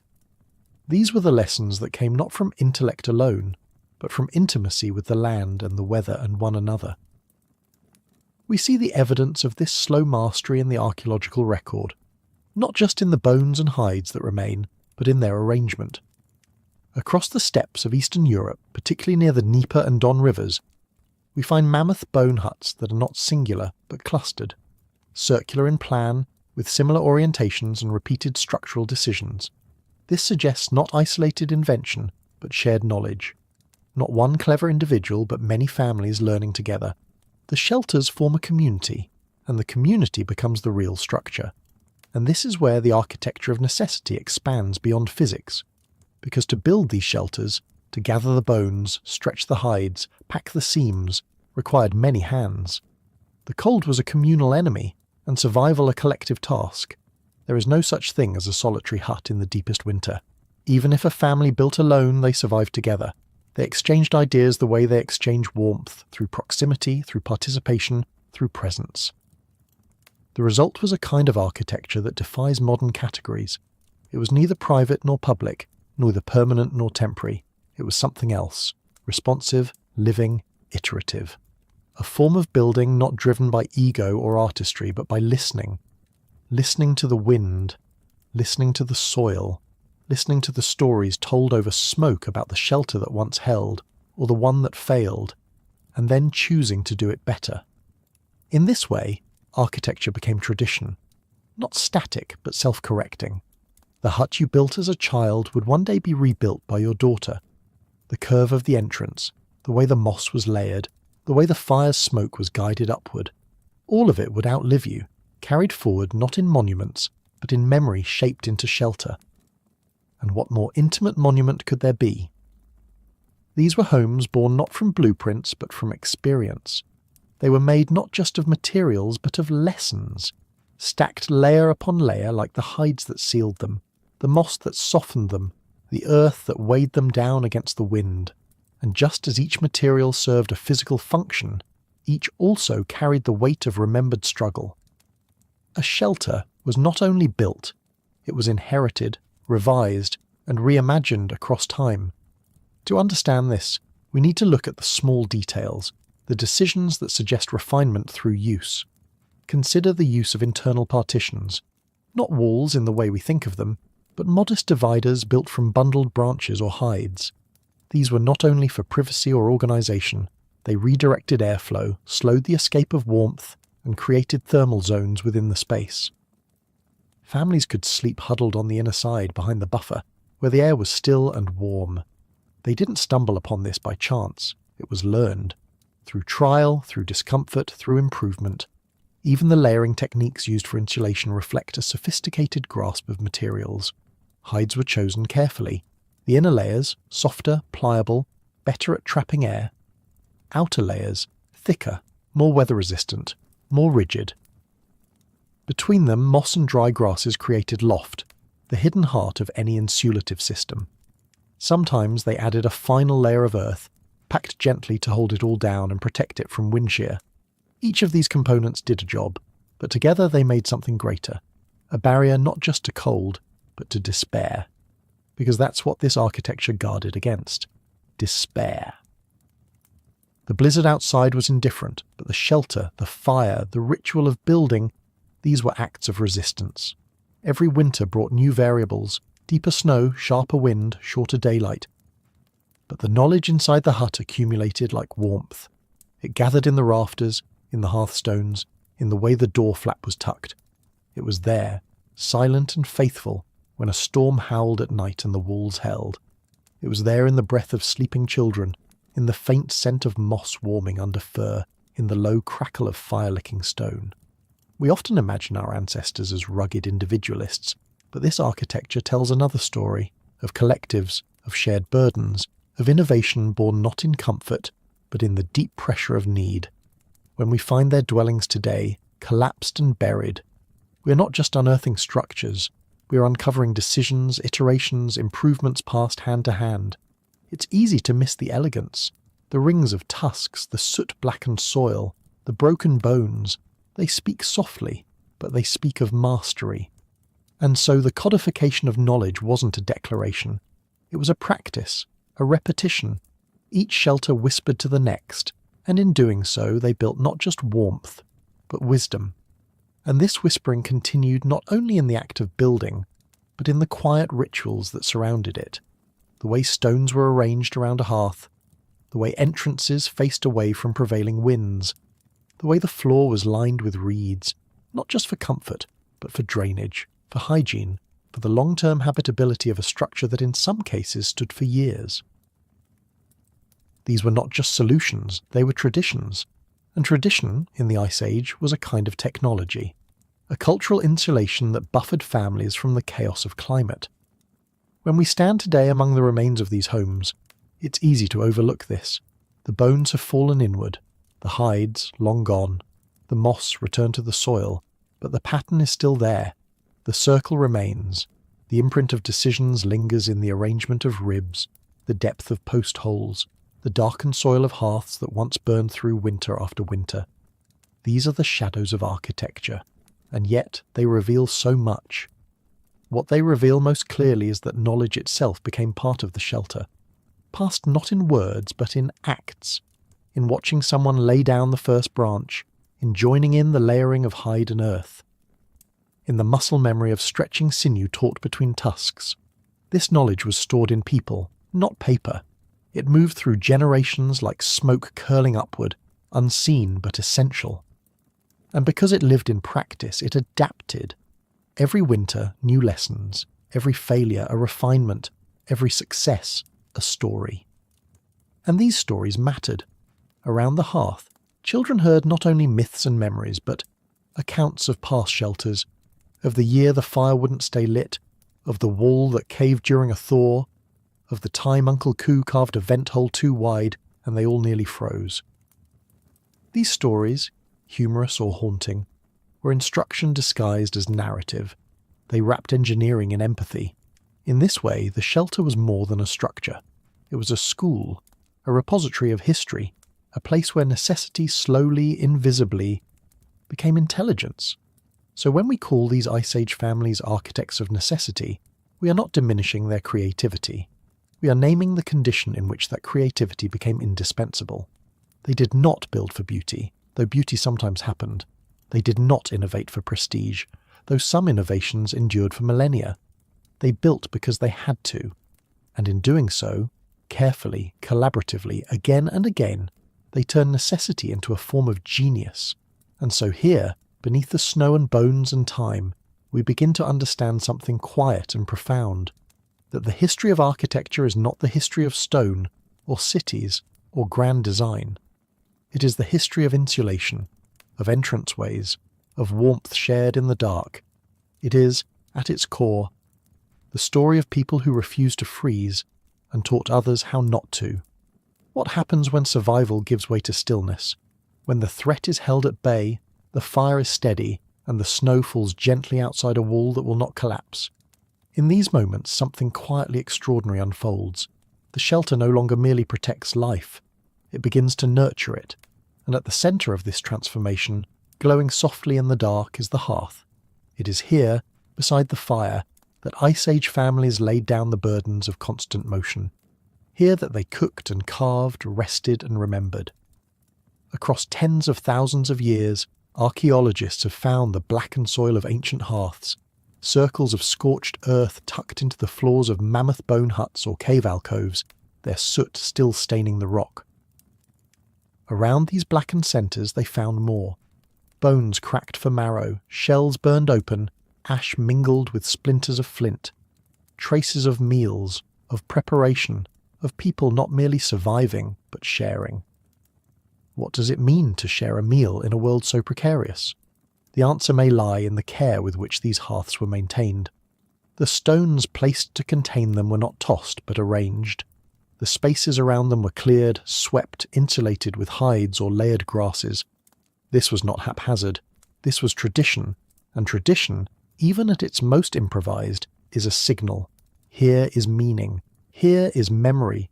Here is a place not only of necessity, but of culture. But fire alone does not create culture. It is what gathers around it that matters.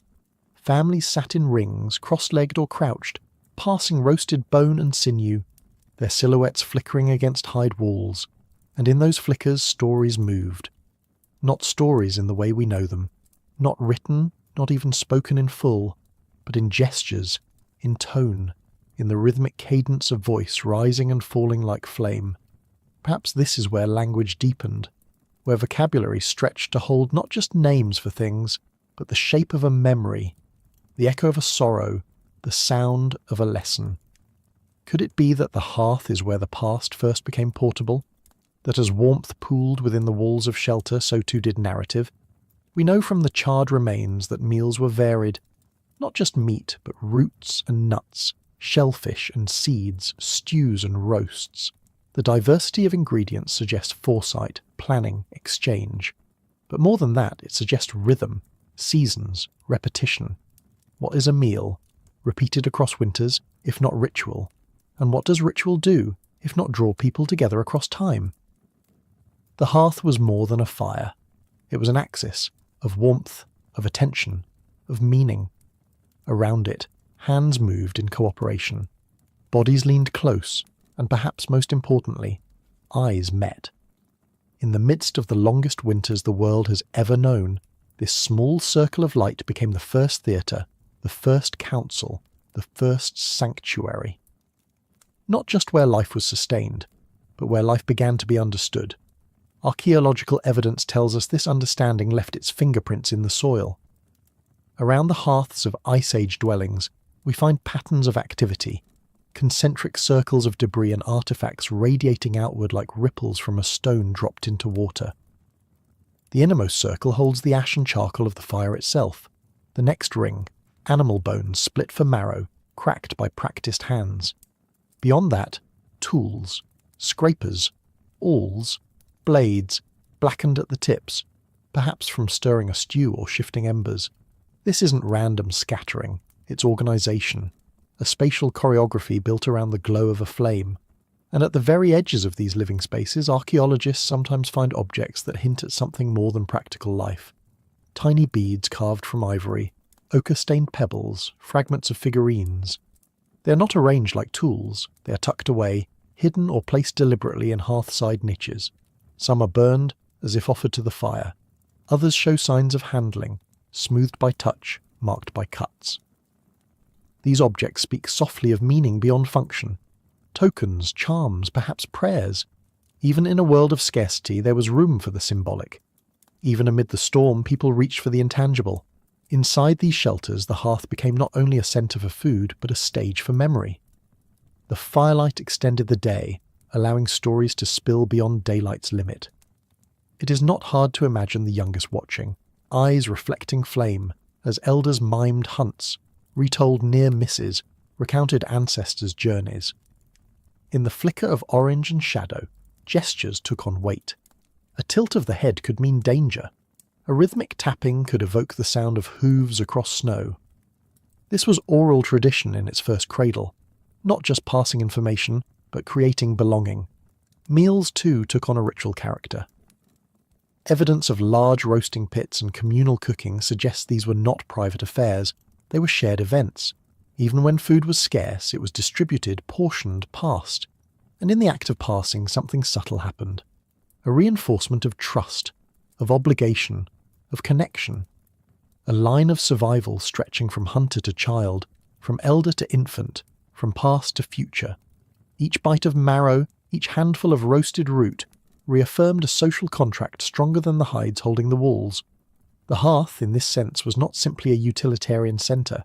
It was a social engine, pulling people inward, holding them in orbit, forging bonds as vital as warmth.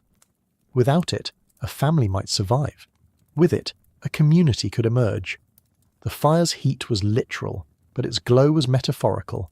A small, steady axis around which lives spun, stories formed, and identities coalesced. The Ice Age shelter was not just a shield from the elements, it was a school of being human. And as in any school, certain spaces became sacred, not by decree but by repetition, by the quiet consensus of generations.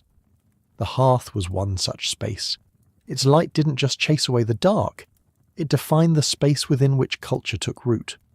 Around it, people did more than eat or warm themselves. They decorated tools, repaired clothing, braided sinew, shaped memory into objects. The slow rhythm of daily life settled here, in the circle of warmth, like sediment at the bottom of a pond, subtle, layered, enduring. This is where the symbolic world began to bloom.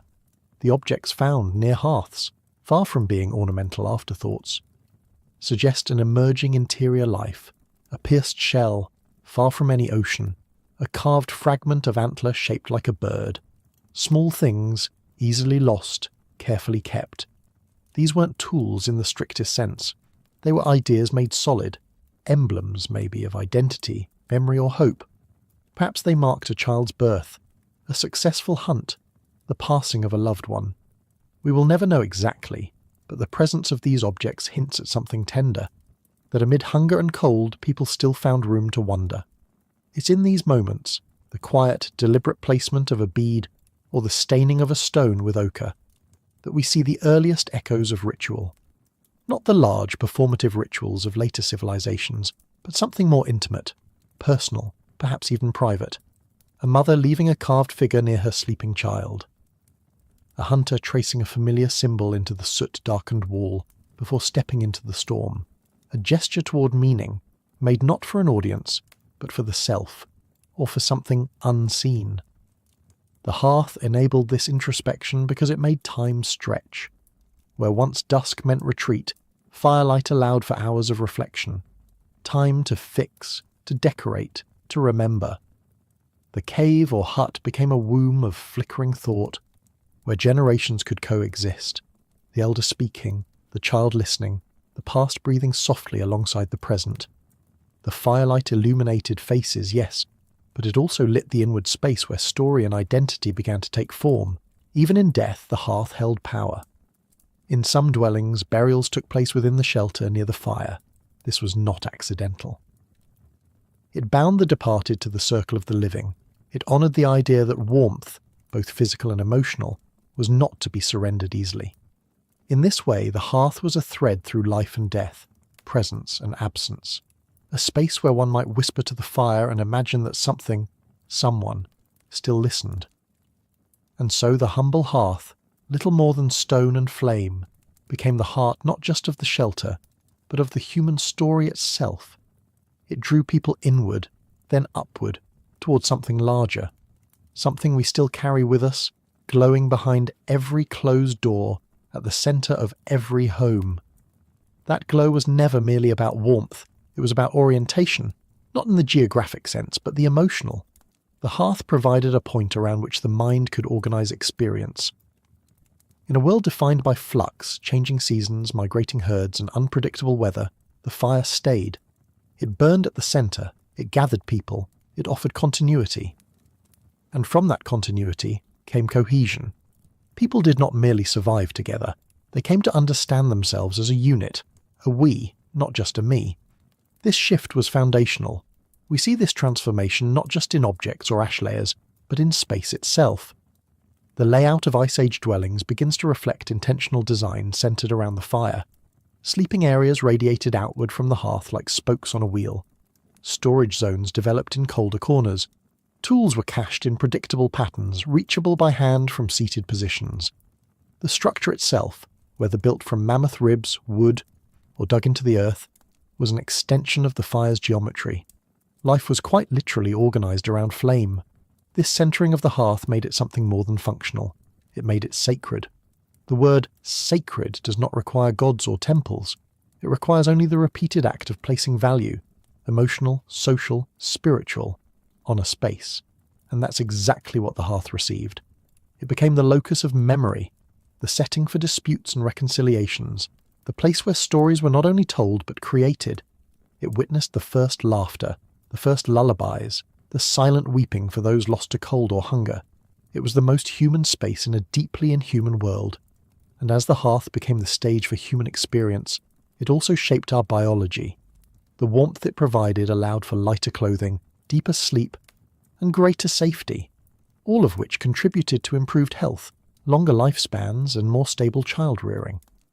With firelight, infants could be watched through the night. With warm shelters, the sick could be tended, the injured could heal. The hearth enabled not only connection but care, and care too is a technology. A soft one, but no less powerful. In this way, the hearth gave rise to a different kind of resilience. Not just physical endurance, but emotional stamina.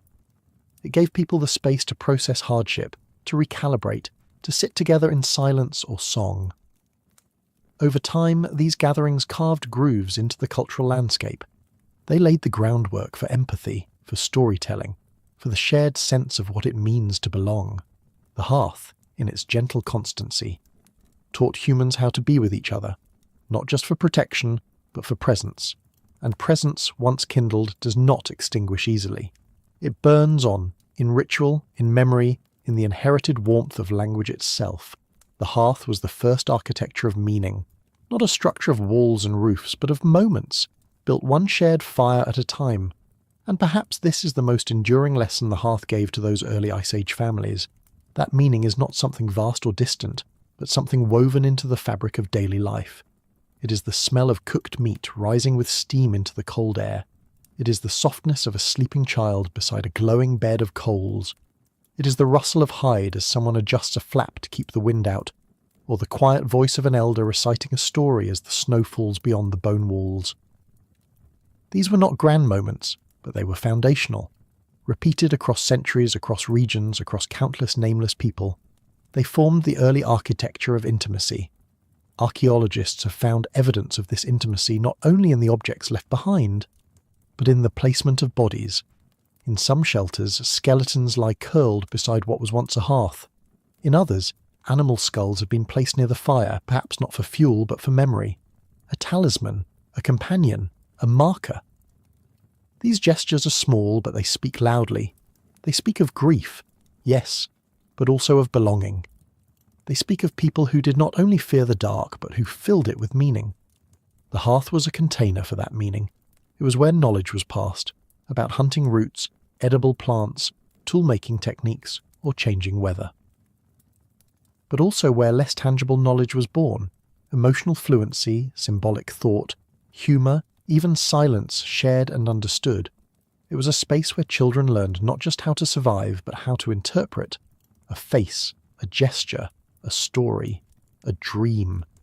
In many ways, the hearth taught people how to be not only human, but humane. In the grand arc of history, the Ice Age hearths might seem modest.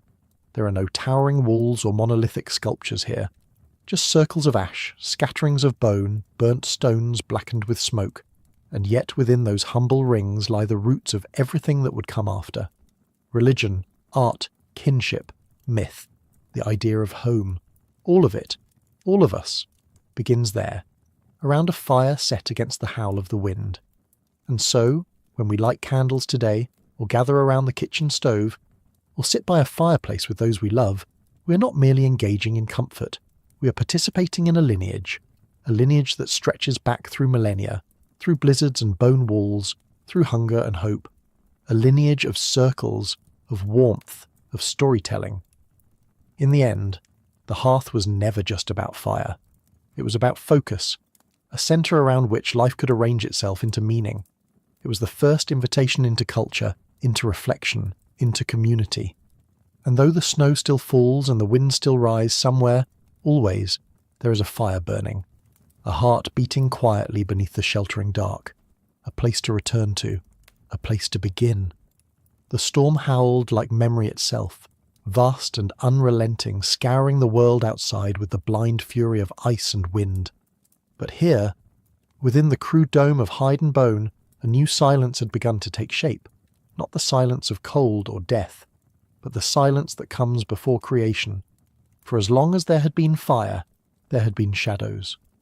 And now, as the blizzards outside carved white scars across the earth, the walls inside became the canvas of something unexpected, the human imagination. Why did they begin to paint? Somewhere deep in a cave, protected by stone and time, a hand dipped in ochre pressed itself against the wall. It left not a decoration, but a declaration. I am here. I was here. I survived. These early images, a bison in motion, of mammoths hunted, of antlered spirits caught between man and beast, were not born in the open. They did not flutter in wind nor face the sun. They were hidden. Encased in dark, protected spaces, spaces that echoed not only with shelter, but with something sacred. The shelters that guarded bodies from cold now also held a different kind of fire, the fire of symbol, the heat of story. Did the blizzard teach them to imagine? Inside those shelters, within the bones of mammoth and the stretch of stitched hides, the mind had room to wander. No longer forced to move with every shift in the wind, the body became still, and in that stillness something stirred, a new kind of seeing, a new kind of memory. When survival is no longer the only measure of life, what fills the empty hours? What grows in the spaces between hunger and sleep? Perhaps the answer is story. Perhaps the answer is symbol. Perhaps the cold outside was so complete, so unforgiving, that the only way to push back was not with muscle or tool, but with meaning. And so the walls, once mere barriers against wind, became stages. The shadows cast by flickering firelight danced upon them, merging with pigments, carving beasts from smoke and thought. Archaeologists uncover these places today with reverence, as though entering shrines. They find soot-stained ceilings, pigment crushed from mineral, and symbols repeated again and again, as if repetition itself was a ritual, a chant not spoken but painted. And amid these signs, what emerges is not a single hand, but many. The echo of generations layering thought atop thought, each stroke a thread in an invisible tapestry of survival. Was it art? Was it prayer? Was it both? We do not know, but we know it mattered. Because to use precious pigment, to risk crawling deep into caves by flickering light, to spend hours shaping forms no one might ever see, is not the act of someone seeking luxury. It is the act of someone seeking understanding, of someone who stood in the warmth of shelter while death circled just beyond the wall and chose not only to live, but to remember. And in that remembering, imagination found a boundary to lean against. The blizzard outside was not just weather, it was chaos itself, shifting, howling, unpredictable, larger than any one life. But inside the shelter the walls stood firm, the fire burned steady. Here, within the ring of ribs or the hollow of a cave, chaos met its first true boundary. Order could begin, and in that small but powerful gap humans began to create. The relationship between safety and imagination is as old as this moment, when danger recedes just far enough to allow breath. The mind begins to wander. Freed from the relentless urgency of flight or hunger, it starts to play, to shape visions, to recall hunts in arcs of pigment, to dream of animals unseen but imagined. Shelter became more than a container for bodies. It became an incubator for thought. The same walls that trapped heat also trapped stories, memories, and possibilities. They kept them from scattering like snow in the wind. Archaeologists have long noted how early art appears most frequently in hidden or enclosed spaces. The back chambers of caves, the interior walls of shelters, the places furthest from the elements. The lines and symbols drawn there are not random. They cluster where the firelight can dance, where shadows elongate and move. In these darkened interiors, flame becomes both illumination and brush. Its shifting light animates the static pigment, turning painted bison into moving herds, transforming handprints into gestures reaching out from the past. The artists may not have had a word for it, but they understood its power. They understood that the space between flicker and form could hold magic. And so, a new kind of ritual was born. Not just the ritual of building, but the ritual of imagining. A family huddled near the hearth might watch as an elder. Fingers stained red or black traced a shape onto hide or wall. Perhaps it was a record of a successful hunt, or a story of a spirit encountered in a dream. Perhaps it was simply a way of passing time, a rhythm for the hand to match the rhythm of the fire's crackle. Whatever its origin, the act of making symbol out of chaos became its own defiance. A way of saying this is our world too, not just outside, but inside. Not just storm, but story. This is how the shelter's function expanded again. It was no longer only a boundary between wind and flesh. It became a boundary between disorder and meaning. A small, warm stage on which the first performances of humanity unfolded, lit by a fire that doubled as both heat and spotlight, both survival and imagination spark. And in time, these performances deepened. They became layered, not only in pigment or stroke, but in thought. The animals drawn on cave walls weren't always what was eaten. Sometimes they were dangerous, even sacred. A rhinoceros with its horn elongated, a bird-headed man, a bison pierced not by spears, but by abstract lines. These were not hunting records. They were stories, symbols, maybe warnings, maybe blessings. And crucially, they were made inside, behind walls. Their placement suggests something private, something chosen, a turning inward that could only happen once the cold was kept out. The shelter allowed for this turning. It held space for more than mere existence. When the howling world was shut away, when hunger had been met for the night, people could sit and think. And when thought has time to root, it grows strange and luminous things. Symbols began to appear, not just animals but shapes, spirals, crosshatches, dots and grids, some repeated across regions separated by miles and years. What did they mean? We don't know, but they meant something. They were carried, preserved, repeated, taught. And all of it began on the walls, the safe, inner walls of shelters built to outlast the wind. Inside these circles of bone and hide, the first abstract thoughts were made durable. Imagine a child tracing their fingers along one of these symbols while the fire cracked nearby. Imagine the elder explaining not just what it was, but what it meant, or what it used to mean. A story within a story, memory wrapped in warmth.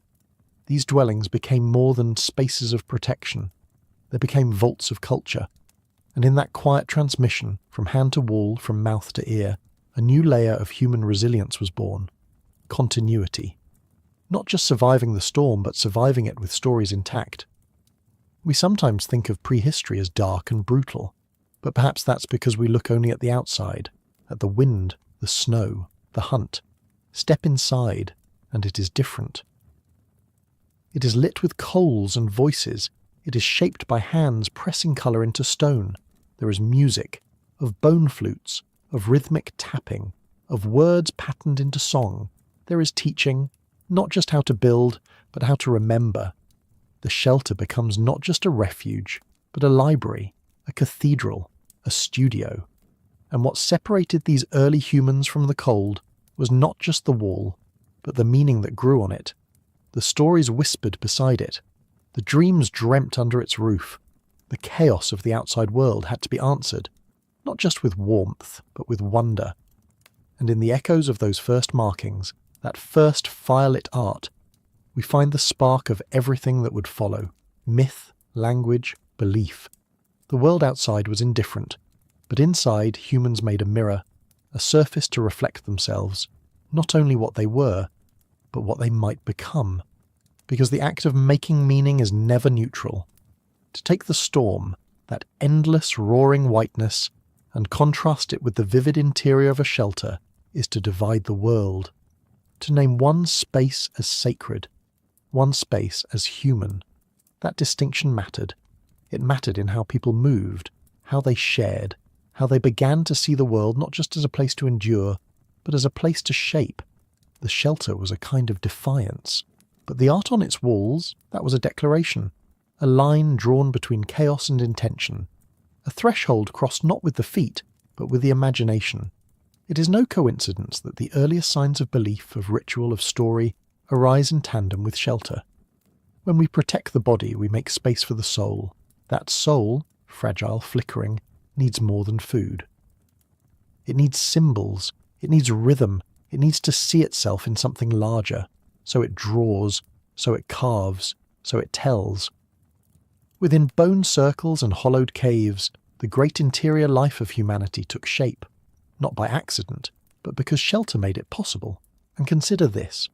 Many of the cave sites where early art is found, like Chauvet or El Castillo, are not places where people lived day to day. They required effort to reach, often plunging deep into dark rock. And yet, people went. They carried torches, pigments, children. They painted animals in motion. They traced outlines of their own hands. What did they seek deep underground? It was not safety alone. It was a space that echoed back their own presence. A space where symbols could live, undisturbed. A kind of inner chamber. Not unlike the hearth at the centre of a shelter. A place where the wildness outside was held at bay. These sacred interiors may have been inspired by the sheltering structures of everyday life. Or perhaps the two were one and the same, spiritual and physical protection woven together. In either case, the point remains. Once humans had the ability to define a boundary, they began to fill that boundary with meaning. The blizzard still raged, but inside there were painted horses. There were dotted spirals. There were songs and stories, and silence too, the reverent kind that comes when a community listens together. Shelter, in this sense, became not just architectural, it became philosophical. A wall was not just a defence against snow, it was a canvas for memory. A place to say, we are not only shaped by nature, we shape back. We answer the wind not just with tools, but with symbols, with beauty, with myth. It is inside these first sanctuaries that we see the early outlines of everything to come. The human urge not merely to survive, but to belong, to imagine, to matter. Because what begins as shelter against the elements becomes shelter for the spirit. And slowly, through smoke and pigment and story, the walls become more than boundaries. They become mirrors. In the flicker of firelight, in the pulse of shared song, in the hush that falls over a room when someone tells a story that touches memory, the structure becomes sacred. Not by design, perhaps, but by use. These were not temples built to honour gods. They were homes built to hold life, and in holding life they nurtured meaning. Imagine the scent inside such a space. Smoke, hide, old ash, moss, cooked fat. The air is thick with it, but not unpleasant. A child curls near the warmth, their fingers drawing patterns in the soot on the floor. An elder sharpens a tool, humming low. Someone stirs a pot. Another listens, then rises to mark something on the wall. Not because they must, but because they feel it is time. Time to remember. Time to leave something behind. That instinct, to leave a trace, is at the heart of culture. And it requires a stable place, a wall that won't wash away, a surface that will hold pigment long enough for someone else to see it. Without shelter, there is no such place, only the fleeting. But with shelter, memory can stick, and in sticking, it becomes history. So much of what we know about Ice Age life comes not from scattered bones or lost tools, but from what people chose to leave on walls. The drawings, the carvings, the arrangements of stones and symbols, these are not accidents. They are messages, not always meant for us, but left nonetheless, as if the act of marking the wall was more important than who would see it. It is a kind of faith, in others, in time, in meaning itself, and in this way, shelter becomes a conversation across generations. Not just warmth for the night, but a voice across centuries. We do not know their words, but we know they wanted to speak, and in that, they are close to us. We build for the same reasons. We mark our spaces with photos, drawings, objects that matter only to us, until they don't, until someone else sees them and wonders. We are not so different. So when you think of Ice Age shelters, do not imagine only circles of bone. Imagine this, a space where stories bloom against the cold. A structure made not just of materials, but of memory and imagination. A refuge that held not just the body, but the growing mind of humanity, and gave it something firm to lean against. Outside, the wind screams, but inside there is warmth, and on the wall, a shadow flickers, painted, imagined, remembered. A bison, a hand, a spiral. The storm cannot reach it, and for a moment, neither can time. There is a line between shelter and exile.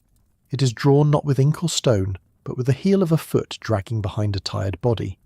It is the line families crossed when the snow deepened and the animals vanished, when rivers froze solid and the wind began to speak in voices too ancient to understand. It is a line carved by migration, not of conquest or exploration, but of quiet, necessary escape. And wherever that line was drawn, it had to be redrawn the next day, or the next season, or the next generation. In the Ice Age, the Earth itself was shifting beneath the weight of glaciers. What once was forest could become tundra in 1,000 years, or in 10. The climate did not ask for permission. It pressed forward like a god without language, leaving only its breath behind. In this world, permanence was a myth, and home was not a place, but a practice. How do you carry warmth across a continent? How do you make the idea of shelter portable? Hunter-gatherer groups facing the full hostility of the last glacial maximum did not have cities or stone walls. They had memory, they had hands, they had the knowledge of what wood bent best, what hide could stretch and not tear, how to angle a roof so the snow slid away instead of crushing inward. They built again and again, not because they were restless, but because the land refused to sit still. Across what is now Eastern Europe, Siberia, and the vast treeless steppes of the north, families moved like rivers. They followed reindeer herds, mammoths, and migrating birds, not as predators chasing prey, but as participants in a delicate choreography.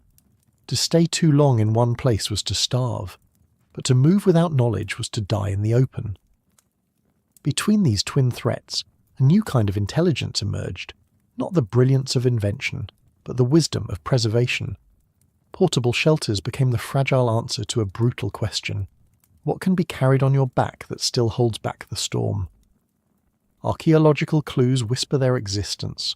Curved stakes of wood, fragments of sinew ties, burned impressions in old campsites that suggest conical or domed frames. Most were likely made from mammoth tusks and birch poles lashed together with rawhide, then wrapped in hides sewn with bone needles. These homes were not meant to last a century. They were meant to last a journey, and then another.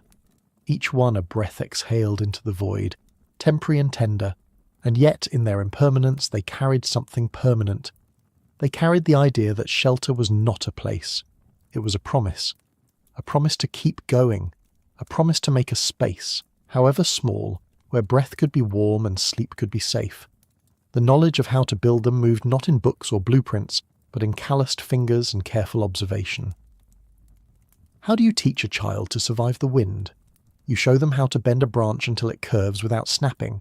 You show them how to tie it tight and trust it. This was the first curriculum of migration, not written on hides, but inscribed in motion, in the daily rehearsal of resilience. Each move across the frozen plains was a test.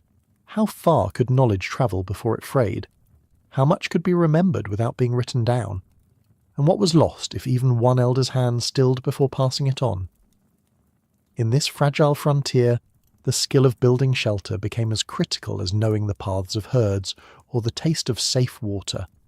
Without it, mobility was suicide. With it, mobility became a kind of freedom. For the families who drifted along glacial edges, permanent mammoth-bone huts were impossible luxuries. They could not drag the weight of tusks across hundreds of miles. Instead, they turned to lighter materials, poles cut from scrub willow or birch, sometimes scavenged driftwood from frozen rivers, lashed with sinew and pegged into permafrost. The hides that once formed the walls of a more permanent structure became, instead, skins to be rolled and carried. Stakes and cords became precious, reused again and again. A frame could be assembled in hours. A camp could be struck in less. Shelter became a living thing, folding and unfolding with the rhythm of the hunt. These portable homes were not shoddy improvisations. They were marvels of adaptation. A well-made conical or dome tent could trap heat as effectively as a bone hut if properly sealed. Hides were double-layered, seams stitched with tight overlapping stitches using bone needles. Entryways curved to cut the wind. Fires were dug into shallow pits to keep flames low and steady. Stones were arranged in rings around the base to anchor the walls, preventing the relentless gusts from lifting them into the night sky.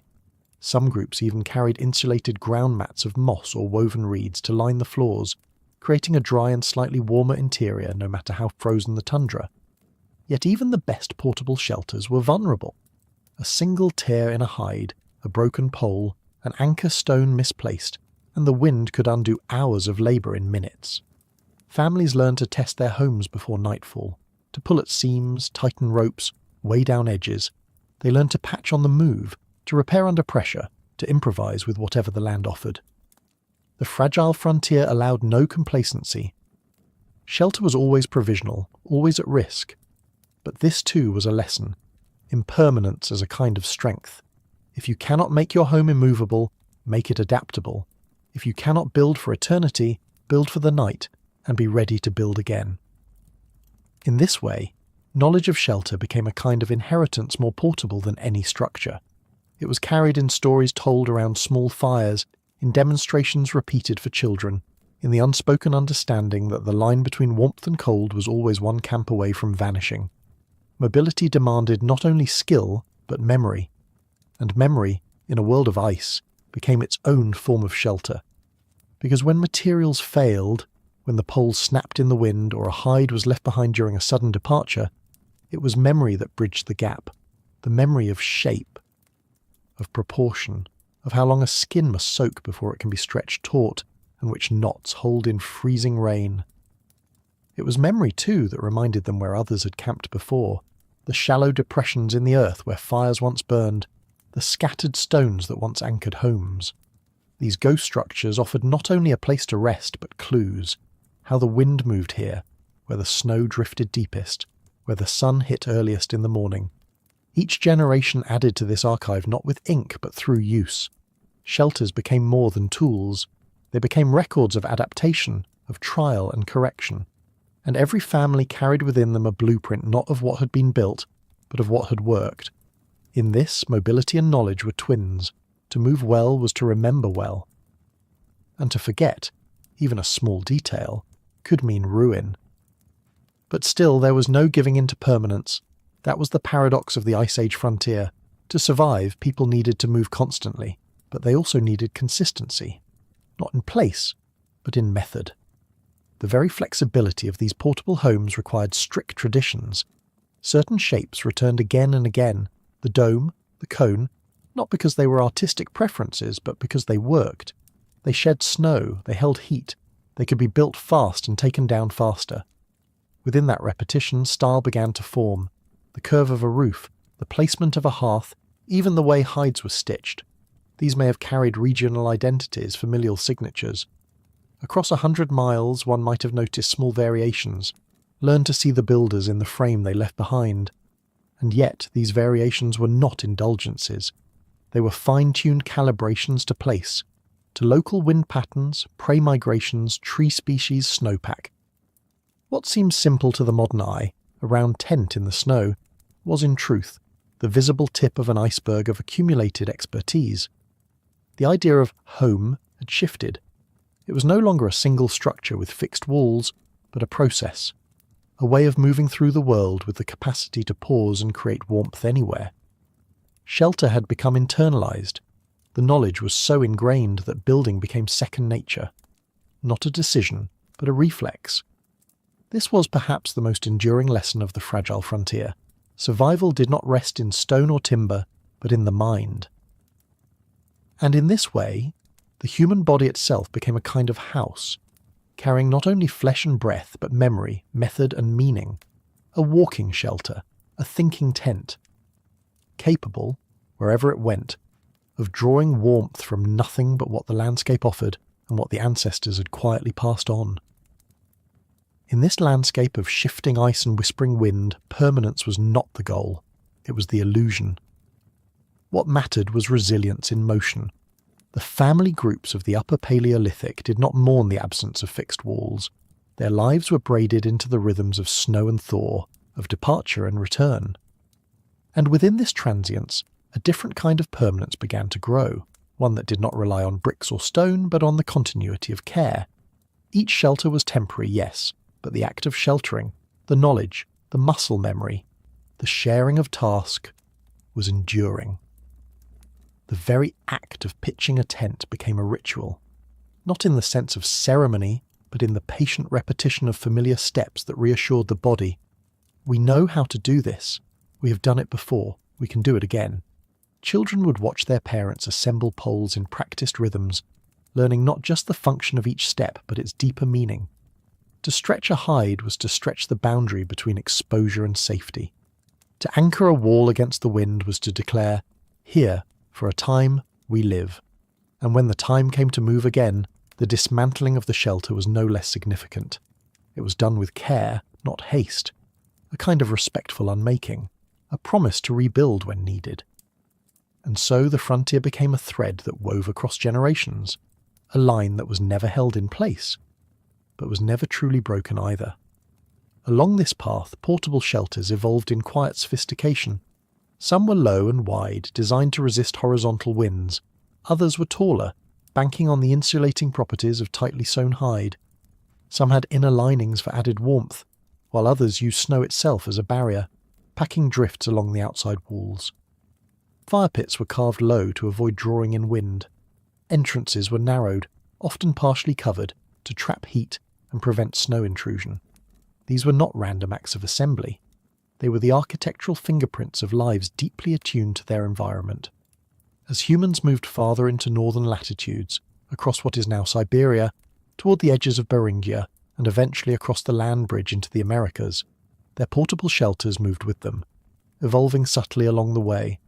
Knowledge travelled not by roads but by relationships. Marriage between groups meant an exchange of building techniques. Encounters between bands led to moments of mutual observation, silent admiration, and sometimes imitation. In this way, shelter became the language of the land, a shared grammar of survival passed not just within families, but across cultures.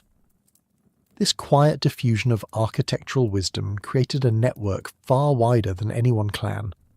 Across the icy continent, people were building in similar ways, not because they had agreed, but because they had listened to the wind, to the snow, and to each other. And in listening, they learned that shelter was more than material, it was message. A circle of poles and hides in the white vastness said, "We are still here." It declared belonging without borders, presence without possession. The frontier, though harsh and unknowable, was not merely something to be conquered, it was something to be negotiated with, gently. Each camp raised and taken down was a gesture of respect, a kind of conversation between humans and the elements. The storm might pass or it might linger, but either way, the shelter rose again. By the late Upper Paleolithic, these ephemeral structures had become so finely tuned to their environment that archaeologists today, centuries later, struggle to find them. Unlike stone houses or carved monuments, portable shelters vanish with intention. They leave behind only the faintest impressions: a ring of post holes, a scatter of charcoal, a concentration of bone fragments, a pattern in the soil. These clues whisper rather than shout. They speak of a people who lived lightly, who moved with their world rather than against it, who did not seek to mark time with monuments, but to live within it, flowing. And yet, the fragility of these shelters does not reflect weakness. It reflects intelligence. To live in flux, to thrive in flux, is to accept the truth of the Ice Age, that permanence is not safety and stillness is not peace. The safety lay instead in adaptability, in the fierce continuity of culture passed hand to hand, taught by action, remembered in the fingertips. Even when nothing remained, the knowledge endured. It did not require books. It needed breath and bodies and firelight. It needed only time and the will to continue. In many ways, the shelter itself mirrored the human body, soft at the centre, guarded by flexible skin, always needing warmth, always needing repair. It was a body outside the body. When the wind howled, the shelter shuddered like lungs. When snow fell, it gathered like hair across its flanks. And when the fire flickered low, the entire structure dimmed, a reminder that the centre, the warmth, was what animated it. Without the people inside, the shelter was nothing. With them, it was a living thing. Migration tested every part of the design. When a shelter failed, the lesson was carried forward. When it succeeded, its story was retold. And gradually, over thousands of years, the knowledge of portable shelter became inseparable from human identity itself. It was no longer just a thing to build. It was a way of being. The frontier remained fragile. The ice could crack, the weather could shift without warning, and danger was always close. But so too was the ingenuity of those who walked it. Their shelters, invisible now beneath the snow, were not relics of fear. They were testaments of trust in the materials of the earth, in the memory of their ancestors, and in the endurance of a species that, again and again, made a home wherever they needed one. It was not always the white walls of the storm that posed the greatest danger.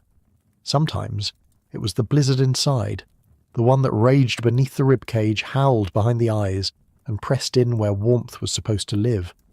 What happens when the shelter is built, the fire is lit, and still the cold lingers, not in the air, but in the soul? Even the most carefully constructed dwellings, packed with moss and earth, curved inward to hold warmth, could not always defend against the hunger that gnawed deeper than the cold. There are bones in the ground that tell us this. Scattered sites across Eurasia, those quiet graves beneath Ice Age floors, reveal strange absences, children with brittle bones, their growth stunted, femora hollowed by malnutrition, a feast of marrow drawn not from mammoths, but from one another. This is not mythology or drama, but forensic fact. In desperate places, amid the long silence of winter, survival sometimes trespassed into taboo, and still they built, still they tried, because shelter, even in its failure, gave more than warmth. It gave structure to fear. It gave rhythm to despair. In its darkest hours, the shelter became not a fortress against the elements, but a fragile cathedral for hope. What happens to a mind, locked in darkness, pressed close with others in the stale breath of shared endurance? There is something haunting in the soot that lingers on Ice Age ceilings, not just from cooking fires, but from fingers tracing lines, counting days, scratching spirals into bone and ivory and stone.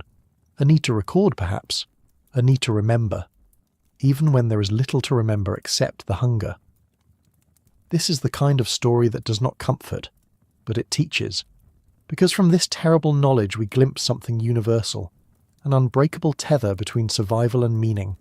A site near Mazirich speaks softly of this. Beneath layers of windblown loess, archaeologists found not only bones and hearths, but fragments of engraved ivory, a curve of mammoth tusk etched with crosshatches in a strange, almost abstract form. What was it meant to preserve? A map of stars? A tally of days, or simply the echo of a mind refusing to be erased. In a world where time could not be measured in hours but only in the long sigh of snow over plains, memory was survival. But memory alone is not enough.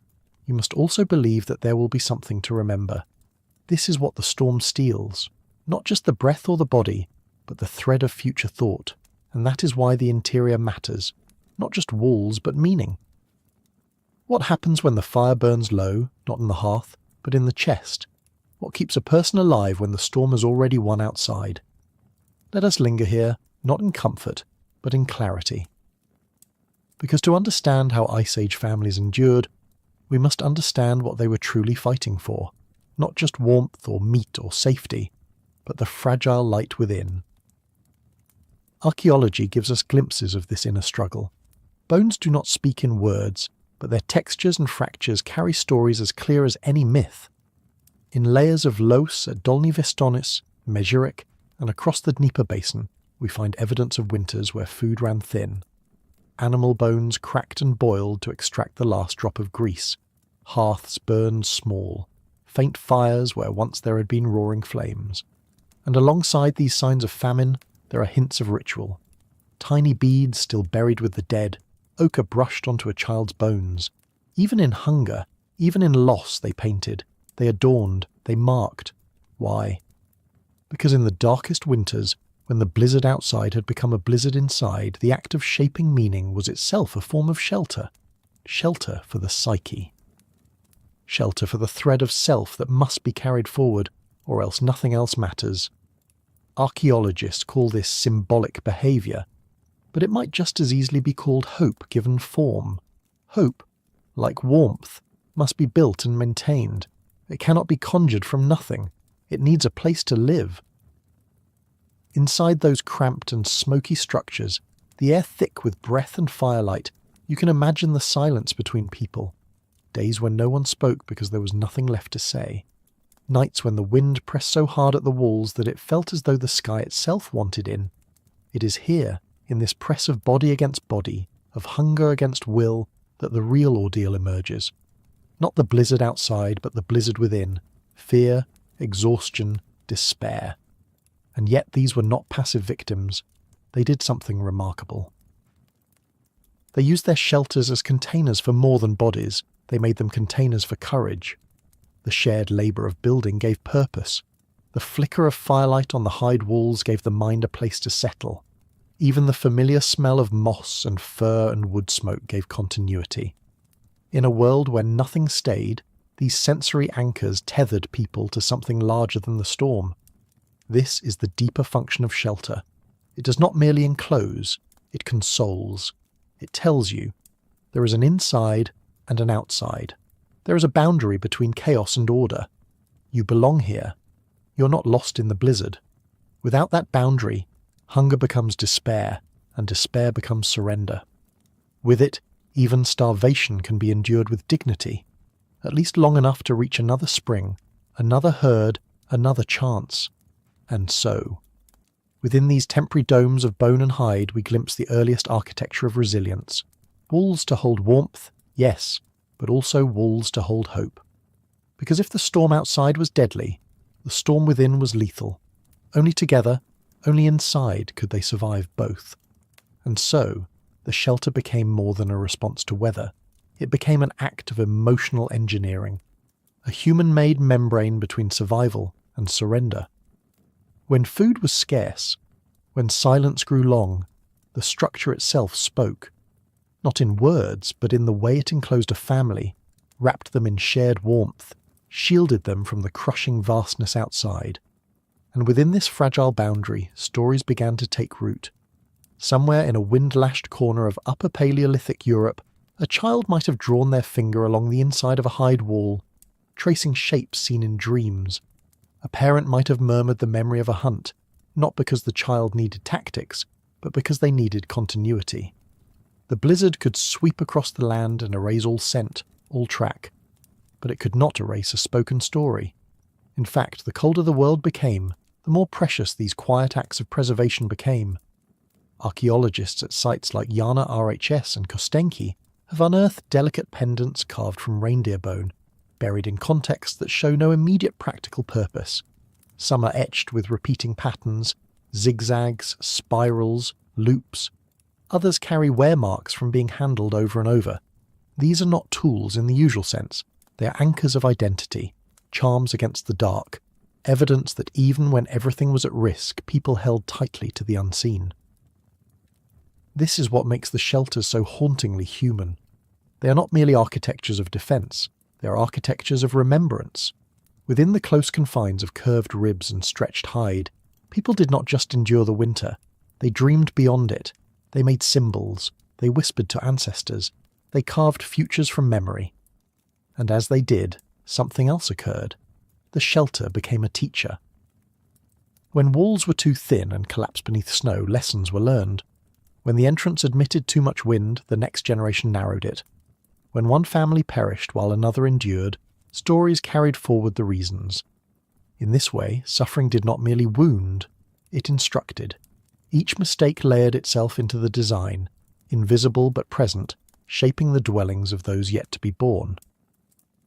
And so we find ourselves not just studying bones and hearths, but reading a kind of manual written in survival itself.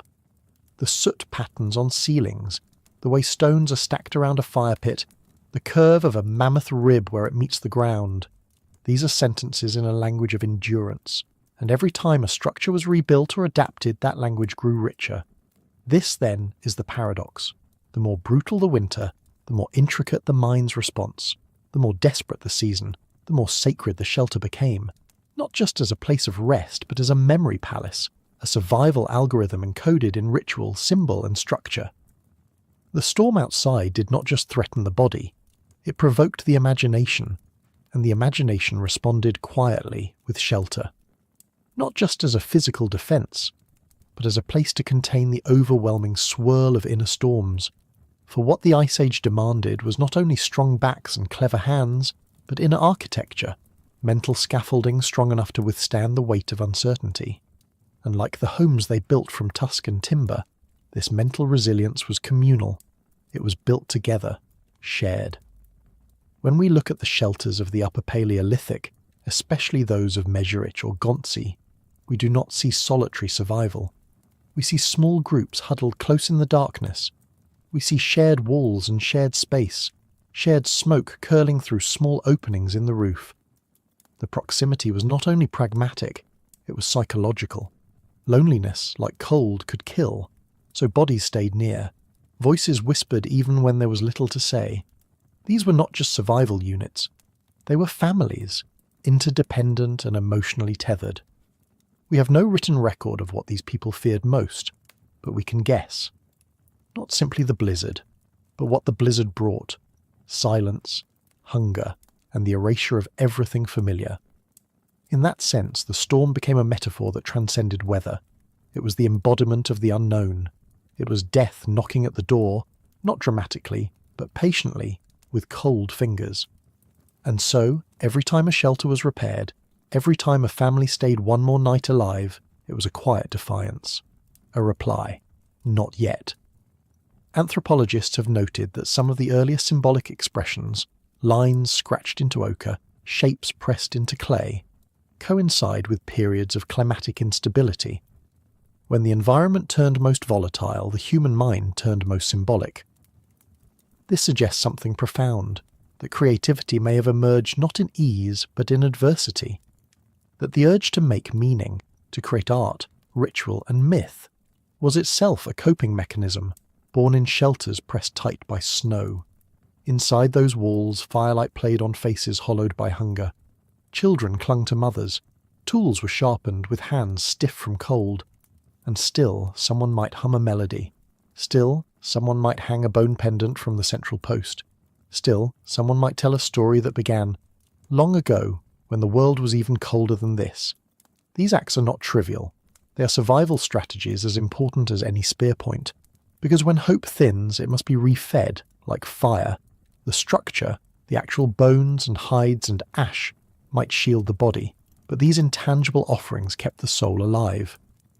And though we will never hear their voices, the things they left behind, the wear patterns on a tool, the careful alignment of stones, the smooth underside of a pendant rubbed by anxious fingers. These are echoes of inner lives that endured more than just the wind. The blizzard within, then, is not an Ice Age phenomenon, it is a human one. It howls across time asking, when everything is stripped away, what remains? And the answer, again and again, is the same: shelter, fire, and one another. This triad held not just physical lives together, but entire cosmologies. In surviving the visible storm, our ancestors were also fortifying themselves against the invisible one. The storm of meaninglessness, of isolation, of existential cold. The huts they built in the wind were more than structures. They were containers for emotion, spaces that caught and reflected the flicker of the human spirit when it burned low. And in a very literal sense, these shelters became mnemonic chambers, places where memories were made, where grief could be carried without splintering the soul. The psychological burden of famine was not small. In some stratified layers of archaeological sites, like those found at Sunghir or Dolny Vestonitz, we see periods of sudden dietary shifts, the bones of animals not typically hunted, or sudden absences of fauna. These are not just changes in prey, they are signs of desperation. Times when the ecosystem tightened its grip and choices narrowed to survival alone. And yet, during these same periods we also find beads, carvings, burials with care, things done not to prolong life, but to dignify it. These choices point to a central truth, that shelter, at its highest expression, did not merely defend against death, it preserved the meaning of life. It held space for sorrow, for beauty, for the acknowledgement of fragility. Imagine, then, a scene repeated across millennia. A child waking in the night to the scream of wind outside the hut, frightened by its force. They turn to the dim glow of a fire. A parent stirs, pulls them closer. The warmth is thin, but it's enough. The walls creak, but they hold. And in that closeness, fear finds a limit. It does not vanish, but it is held, shared, shaped into something survivable. This capacity, to make emotion inhabitable, to place it within walls and hold it with others, is the hidden architecture of shelter, not stone or tusk, but empathy, not hide, but ritual. These inner forms became as critical as outer ones. Because there is no survival without meaning, and no meaning without memory, and memory needs a place to live. That place, again and again, was the hut, the hearth, the huddled interior carved from ice and fear. So when we think of Ice Age shelter, we must not picture only clever arrangements of mammoth bones or the thermal efficiencies of sod and snow. We must also picture the tremble in a voice that sings to keep despair at bay, the silence between people that is not absence but presence, the small gestures, passing a morsel, adjusting a hide, brushing snow from a sibling's hair. These were the architecture of resilience, and they were built over generations. The storm passed, eventually, not once, but 1,000 times, and every time what carried humanity forward was not merely that they endured, but how they endured, together, in spaces shaped by both necessity and tenderness, shelters not just against the cold, but against the collapse of hope. And in this way, the storm within was met, not defeated, but survived, with story, with warmth, with one another. The storm had passed, but something greater had endured. Not merely the shelter, not merely the warmth of the fire or the hide-wrapped bodies that lay within, but something invisible, something passed from voice to voice, from hand to hand. Beneath the thud of mammoth bones, beneath the quiet brushing of furs, a deeper architecture was taking root. Memory turned into method, and method turned into legacy. How do you build something that outlasts the winds? Among the snow-swept river valleys and Paleolithic steppes, where each generation might vanish into white oblivion, the most enduring structure was not of ivory or sinew, it was instruction. It began in small movements, the way one elder watched the way smoke curled from an entrance flap, then adjusted the tension of the supporting branch, the way another passed a finger along a seam in a hide, taught a child how to stitch with an awl made from reindeer bone, whispering not only the action, but the reason. Too tight, they might murmur. Wind will find it. These were not casual corrections, they were living schematics. The mind became the blueprint, and the mouth became the tool of transmission. But how do we know this? Because even now, in the layered soils of Ukraine and Siberia, archaeologists have unearthed something curious. In settlement sites separated by centuries, even millennia, there exist uncanny similarities in how shelters were constructed. Bone rings of mammoth ribs arranged in near-identical arcs, entrance tunnels oriented to the southeast to capture the low warmth of morning sun. These echoes are not coincidence. They are evidence of something radical, the persistence of knowledge across time, unbound to text or tablet, carried instead in the gestures of the human hand. And yet, how fragile that chain must have been. Consider the stakes. A failed shelter was not merely an inconvenience, it was an obituary. The blizzard made no allowance for faulty roofs. Every imperfection was punished with ice. And so, the stakes carved precision into the bones of tradition. Mistakes were remembered in silence, while successes were remembered in stories, and those stories, tethered to firelight and frost, became the spine of something we might now call architecture, not as an art form but as a condition of survival. The question emerges then, what is the origin of civilization if not this? If not the moment when building became repeatable, when knowledge became transferable, when innovation was no longer a desperate improvisation, but a quiet refinement passed between kin? They were not engineers.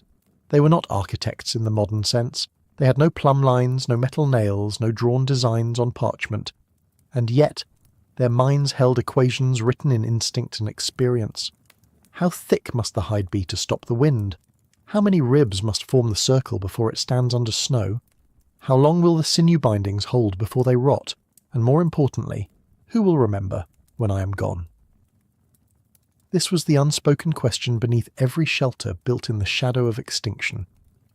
And it was answered, quietly but profoundly, through the very act of teaching. In the Ice Age, instruction was not institutional, it was embodied. It happened in gesture, in ritual, in repetition. A grandfather's hands would guide a child's, not merely to shape sinew or align a bone, but to give them something they could one day give away in turn. This is what we now recognize as generational knowledge, not only the passing down of technique, but the passing forward of responsibility. The construction of shelter was, in this way, a rehearsal for continuity itself. Archaeologists studying settlement patterns along the Mezin and Dnieper rivers have long been struck by the remarkable regularity of layout in certain mammoth-bone dwellings. Circular bases, domed forms, consistent use of permafrost pits. These are not spontaneous creations. They are evolved structures, each a descendant of previous experiments and accumulated wisdom. They are physical testaments to cultural memory made manifest in architecture. And this memory had to move, because people did not stay in one place, not yet. They were seasonal, migratory, always chasing warmth, game, water, safety.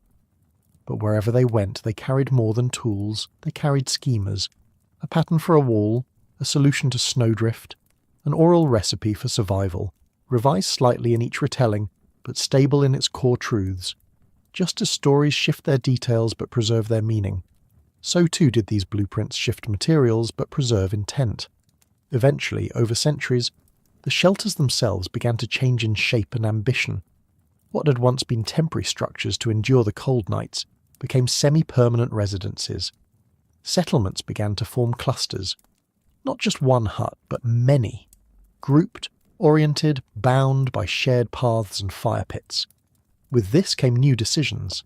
How far should shelters be from one another? Should walls be shared? Should entrances align, or deliberately turn away? We see in this shift the beginning of a new mode of thinking, one that looks beyond survival and begins to consider society. These were the first urban planners, though they did not know it. And in their shelters we see the foreshadowing of homes, villages, and eventually cities. The fire moved from individual hearth to communal centre, the walls thickened, the interiors became differentiated, space for sleeping, space for working, space for speaking. But the most profound change was not physical, it was temporal. These were no longer shelters built only for the now, but for the later, for children not yet grown, for winters not yet arrived. The act of building stretched forward in time, And this is the moment, quiet, unseen, undocumented, when architecture crossed a threshold. Shelter became heritage.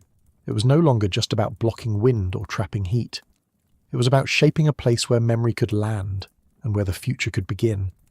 Each wall, each beam, was a line in a song sung across generations, and someone had to remember how to sing it. Before temples, before palaces, before cities of stone, there were huts of bone, circles of hide, openings carved in the snow, and within them, not merely bodies, but relationships. The architecture of necessity became the architecture of belonging. It taught the first lesson of society. We survive not as individuals, but as a collective memory made flesh. When we examine the archaeological strata of these dwellings, we see evidence of rebuilding, layers of construction over the same footprint year after year, sometimes century after century. There is intention in that, a choice to return, to remain. It means more than geography. It means something held these places in the minds of the people. A kind of rootedness was forming, subtle, nascent, but real. And as shelter became more durable, so too did identity. In this sense, Ice Age homes were not just shelters from weather, but shelters for culture. Their walls enclosed more than warmth. They enclosed customs. The arrangement of bones, the materials chosen, the decorations applied, even the orientation of the doorway, all of these elements became cues of group belonging. To build in a certain way was to speak a dialect of the land, a cultural accent shaped in ivory and hide. What is remarkable is how consistent this became, even as families migrated, as landscapes changed, as animals vanished and rivers froze. The knowledge endured, not through writing but through habit, through ritual, through care. Children grew up watching shelters rise and fall like breathing. They learned with their hands, they learned through failure, and they learned by doing it again and again until the doing itself became identity. In some cases, the structure outlasted the builders. Archaeologists have uncovered bone shelters filled with later layers of symbolic objects, pendants, carved figurines, shell ornaments brought from coasts hundreds of miles away. These were not mere survival shelters anymore. These were homes of ceremony, of meaning, of something deeper than utility. A lineage was being carved not only into the objects but into the very walls that held them. The shelter, once a shield, was becoming a story, and that story had shape, it had pattern, it had memory embedded in it like ash in a hearthstone. This was no longer about staying alive. It was about remembering how you lived, and the structure of that remembrance, passed from grandmother to grandson, from fire builder to wall stitcher, was the first architecture of continuity. It began with function, it ended in meaning, and in between there was form, refined, reiterated, and ultimately inherited. As Ice Age families moved through time, through seasons and migrations, they weren't just adapting to the environment, they were adapting their sense of place, of permanence, of belonging. Shelter, once a reaction to wind and cold, had become a form of ancestral dialogue. We see this most clearly in the gradual shift towards semi-permanence. Shelters no longer assembled in haste but anchored with intent. Mammoth-bone dwellings along the Dnieper show signs of repair and expansion. Entrances were modified, support structures reinforced, floors were compacted with repeated footfall indicating long stays. Fires were built in the same hearth pits for decades. This was no longer a world of brief encampments. These were dwellings of residence. And in that shift from temporary to enduring, something else emerged: planning. To plan a shelter meant to think beyond the day. It meant imagining a storm that hadn't come yet, or a child not yet born. The act of planning, of preparing, of building not just for oneself but for others. This was a fundamental cognitive shift. It demanded foresight, it demanded imagination, and perhaps most importantly it demanded trust. Trust in materials, trust in memory, trust that what had worked before would work again, that the fire would catch, that the walls would hold, that the methods passed down, somehow, invisibly, would be enough. This was the dawning of what we now call architectural knowledge. It is a quiet lineage, unbroken but unnamed, stretching backward through every stone foundation and wooden beam.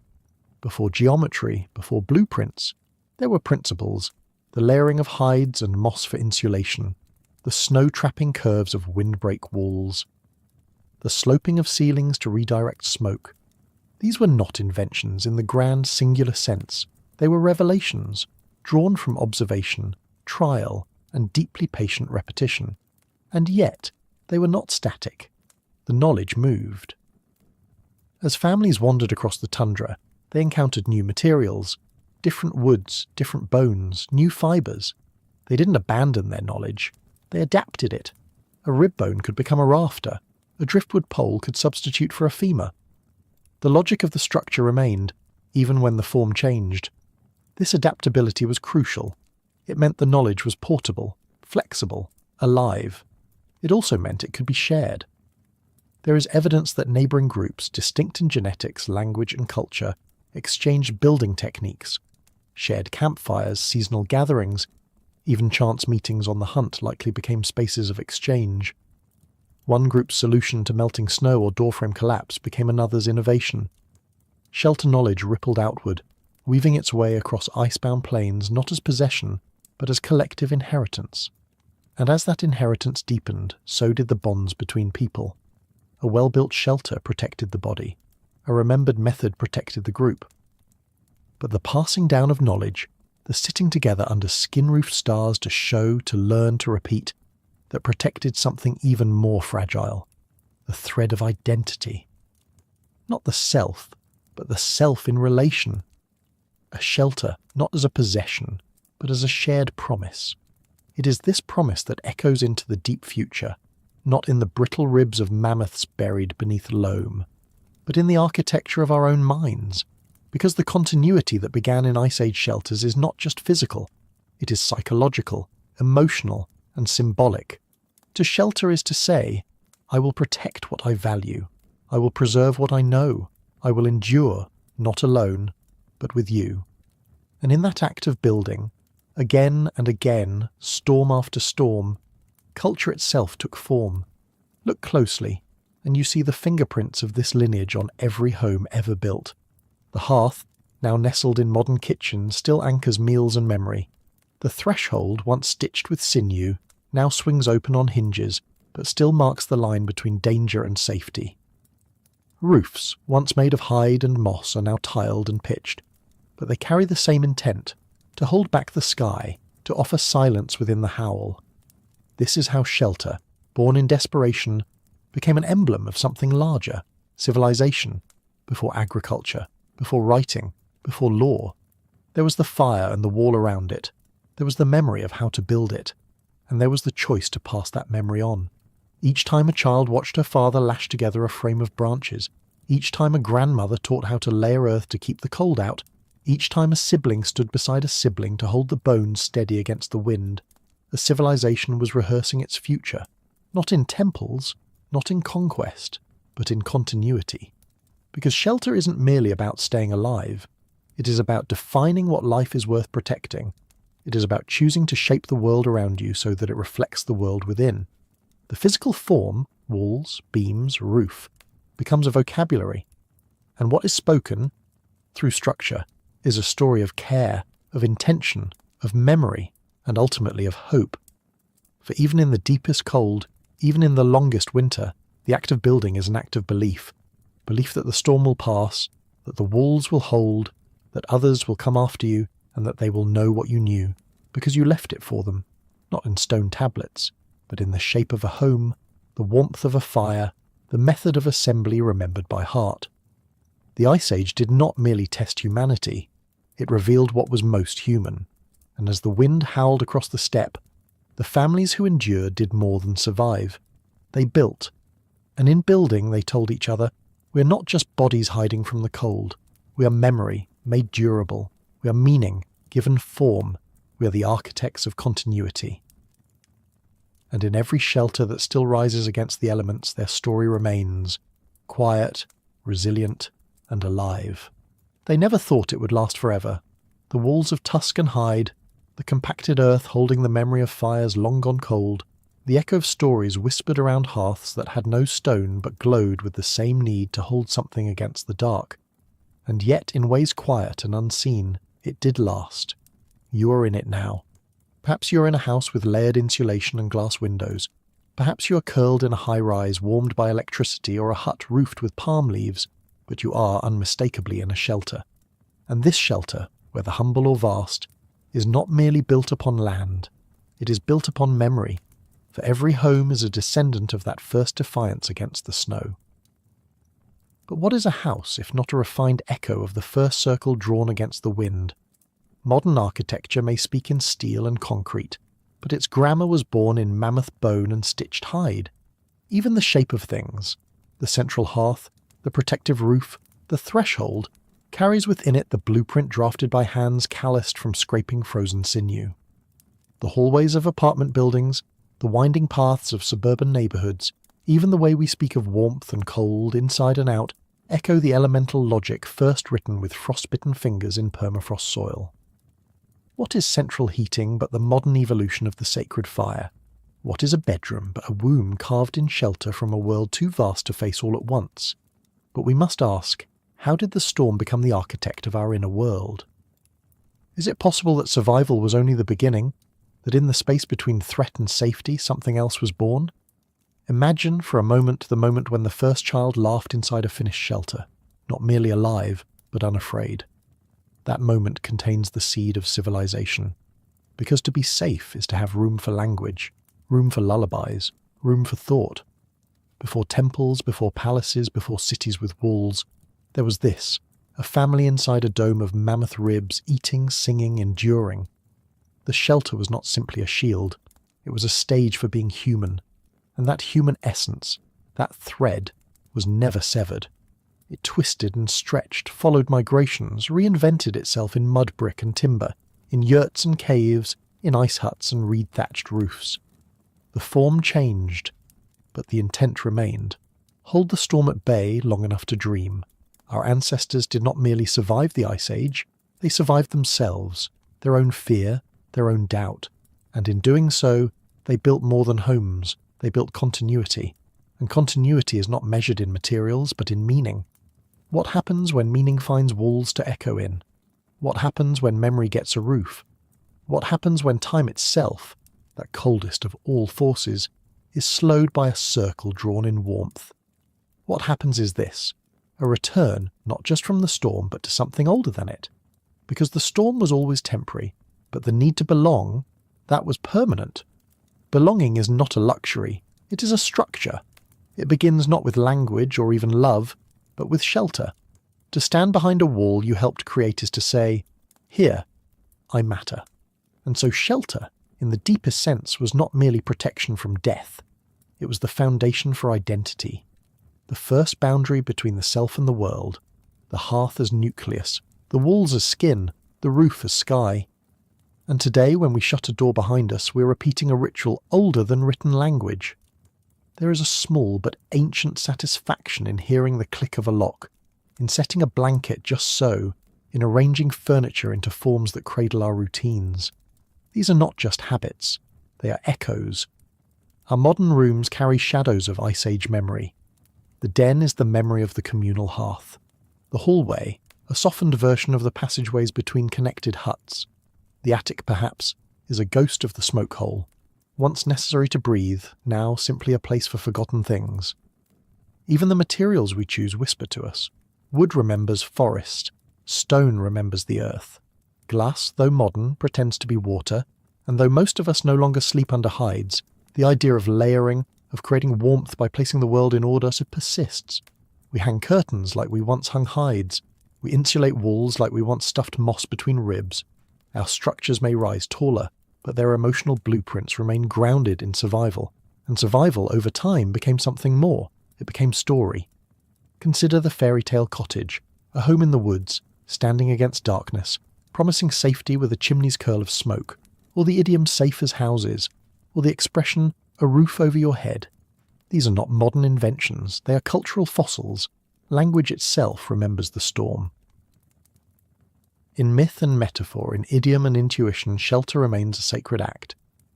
But there is also something deeper, something unspoken. When a child builds a pillow fort, there is joy, yes, but also a primal satisfaction. To take fabric and tension, and turn it into a world apart is to participate in the same instinct that once raised circles of bone against blizzards. The child is not just playing. They are remembering, not in words, but in gesture. In every generation, the storm is reborn in dreams, and so is the act of sheltering from it. Because even now, when snow falls against double-glazed windows and thermostats hum invisibly, the mind knows the storm still exists. Somewhere it waits, and somewhere inside us, so does the knowledge that we can outlast it, not by strength alone, but by the quiet intelligence of walls and warmth. This is what makes shelter more than structure. It is resistance shaped into rhythm, survival woven into story. And it is here, in this quiet return from the storm, that we understand the deeper revelation. Our ancestors did not only escape death, they birthed continuity. Each shelter was not only a haven, but a message. Not only a shield, but a shape for life. Through the generations, the knowledge of shelter became scaffolded into memory. There were no blueprints, no scrolls. But there was something stronger, the architecture of the body. A child learned to pull hide tight by watching their mother stretch sinew between ribs. A boy watched his father pile stones to anchor the wind. They didn't ask why the entrance curved, or why the floor sloped slightly down. They built because that's how it was built. And this tactile inheritance, passed skin to skin, carried memory longer than words ever could. This is the invisible thread of architecture. Long before monuments or temples, the first built form was a memory of warmth, reenacted with each new season. Across continents, forms converged, because the problem was the same, and so was the response. Low ceilings to trap heat, domed shapes to resist wind, entrances aligned away from prevailing storms. These were not theories, they were answers carved from cold, and as mobility gave way to settlement, the structures thickened. What began as emergency became permanence. The temporary hut became the seasonal house, then the year-round home. Clay was added, then brick, then stone. But underneath, the purpose was unchanged. Shelter was never just the pause between journeys, it was the beginning of place. The moment when a people said, "Here, now." The earliest villages were not just clusters of homes, they were affirmations of survival turned into culture. A fire ring became a gathering place. A cluster of dwellings became a kin group. Eventually a wall around them became a city. And all of it, every layer of brick, every carved beam, carries an ancestral echo. Shelter as defiance. Shelter as declaration. Shelter as the seed from which civilization grows. Even our most complex buildings, cathedrals, parliaments, libraries, carry the same DNA. They are enclosures for warmth, for thought, for togetherness. Our homes shelter families. Our schools shelter learning. Our hospitals shelter healing. And though the materials are tempered steel and electric glass, the purpose is timeless, to keep out the storm and hold in the life. And so when we speak of architecture, we are not only speaking of design, we are speaking of memory, of protection, of the oldest human promise, you will not face the cold alone. This was the first unspoken contract, not just between builder and shelter, but between human and human. A wall was more than defense, it was commitment. When one generation taught the next how to build, they were doing more than passing on technique. They were passing on belonging, and over time these lessons, given in gestures and calloused hands, grew into culture itself. Every stone placed against the wind, every pelt tied tight, was a vote for continuity. Against the chaos of the ice, people made order. In the howl of the storm, they answered with structure. And this dialogue between elements and ideas forged a foundation deeper than soil. It forged civilization. To shelter someone is to affirm their worth. And in the Ice Age, when resources were scarce, and every survival counted, this was no small thing. The walls we built were the first declarations of empathy. You build shelter not only for yourself, but for those you love, for the children not yet born, for the old who cannot gather wood, but who once taught you to light the fire. Shelter becomes inheritance, not of wealth, but of care. And so, even as the centuries passed and the storms grew quieter, the instinct endured. To take raw material and make safety, to look at a branch, or a bone, or a stone, and imagine warmth. This was our earliest creativity, sparked not by luxury, but by necessity. It is no surprise that the same hands that built the first shelters would later paint the first walls. Art, too, was born from shelter. Culture required stillness, and stillness required protection. This is the revelation we carry now. The home is not the opposite of adventure. It is its reward. After the hunt, after the journey, after the winter, there is a place to return to, and the shape of that place tells us who we are. In its quiet, in its layers, in its smoke-darkened beams and child-worn floors, it whispers the continuity of life. It is the one structure that always points both forward and back. We may not think of our homes this way, not always. We decorate, remodel, build upward, build outward. But beneath the drywall and the light switches, the legacy remains. You're surrounded by the thinking of ancestors who learned to read the wind, who layered moss between hides, who aligned doorways to catch sun in winter. Your home is not modern. It is timeless. One more ring in the great circle of survival. So when you shut your door against the night, remember this. You're not alone in your architecture. The shape of your living is older than history. You dwell in the long shadow of huts built from death and love and vision. The shelter holds, and in its walls the storm finally quiets. But the quiet is not emptiness. It is the sacred hush of endurance, the sound that follows survival. It is the silence of lives continued, of small comforts hard won, of a humanity that did not surrender to the wind. In this stillness we find the deepest truth of all, that shelter was never only about weather, it was about memory. Each home, from mammoth-bone circle to suburban foundation, is a vessel that holds time. The soot from fires long cold still lingers in cave ceilings. The wear of countless footsteps smooths stones into stories. Even today, the scratches of children on floorboards, the scent of meals rising in kitchens, the soft rhythm of rain on rooftops. These are echoes of the very first encampments huddled against the ice. The storm taught us many things. It taught us to plan, to build, to protect. But perhaps more than anything, it taught us to gather. A shelter is not just walls and heat. It is the act of choosing to stay, to remain close. In the worst hours of the Ice Age, the safest place was not just the warmest, it was the one with others inside it. This, then, is the final legacy: belonging. Shelter became culture because it gathered us close enough to imagine together, to speak, to sing, to carve, to comfort. And when we step into a home today, we cross that same invisible threshold, the boundary between chaos and calm, between exposure and embrace. We are returned from the storm not only physically, but emotionally. A home is the restoration of identity. It says here you are safe to be yourself, and here you are part of something longer than yourself. Our Ice Age ancestors did not think of themselves as architects, but they were. They built not only structures, but systems of knowledge, rituals of preservation, and ways of living that shaped all that followed. Civilization began in the space between the fire and the hide wall. The world was born not from the hunt, but from the hearth. So as this journey ends, this slow walk across frozen plains and bone circles and painted walls, the invitation is simple: look around you. Feel the roof over your head, the warmth on your skin, the softness of the place you sleep. These are not luxuries, they are inheritances. They are the outcome of a long and ancient defiance, a promise whispered in mammoth-bone and firelight: we will endure, and we have. Thank you, fellow sapiens, for walking this long road through the ice, tracing the silent blueprints of shelter from mammoth bones to memory foam. If this story helped you feel a deeper connection to the homes you inhabit, stirred wonder at the resilience of your ancestors, or sparked a new question about the roots beneath your feet, thank you for being here, for making space in your mind for these echoes of survival.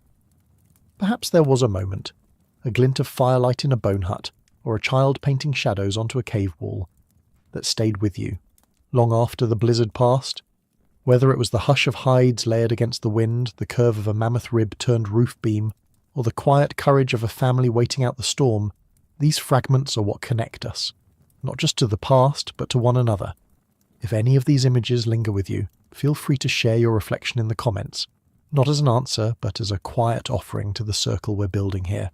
If you found meaning in this journey, consider subscribing, liking, or sharing, and follow us into the next story, where we'll uncover the whispers of another forgotten threshold. Until we meet again, stay curious, stay thoughtful,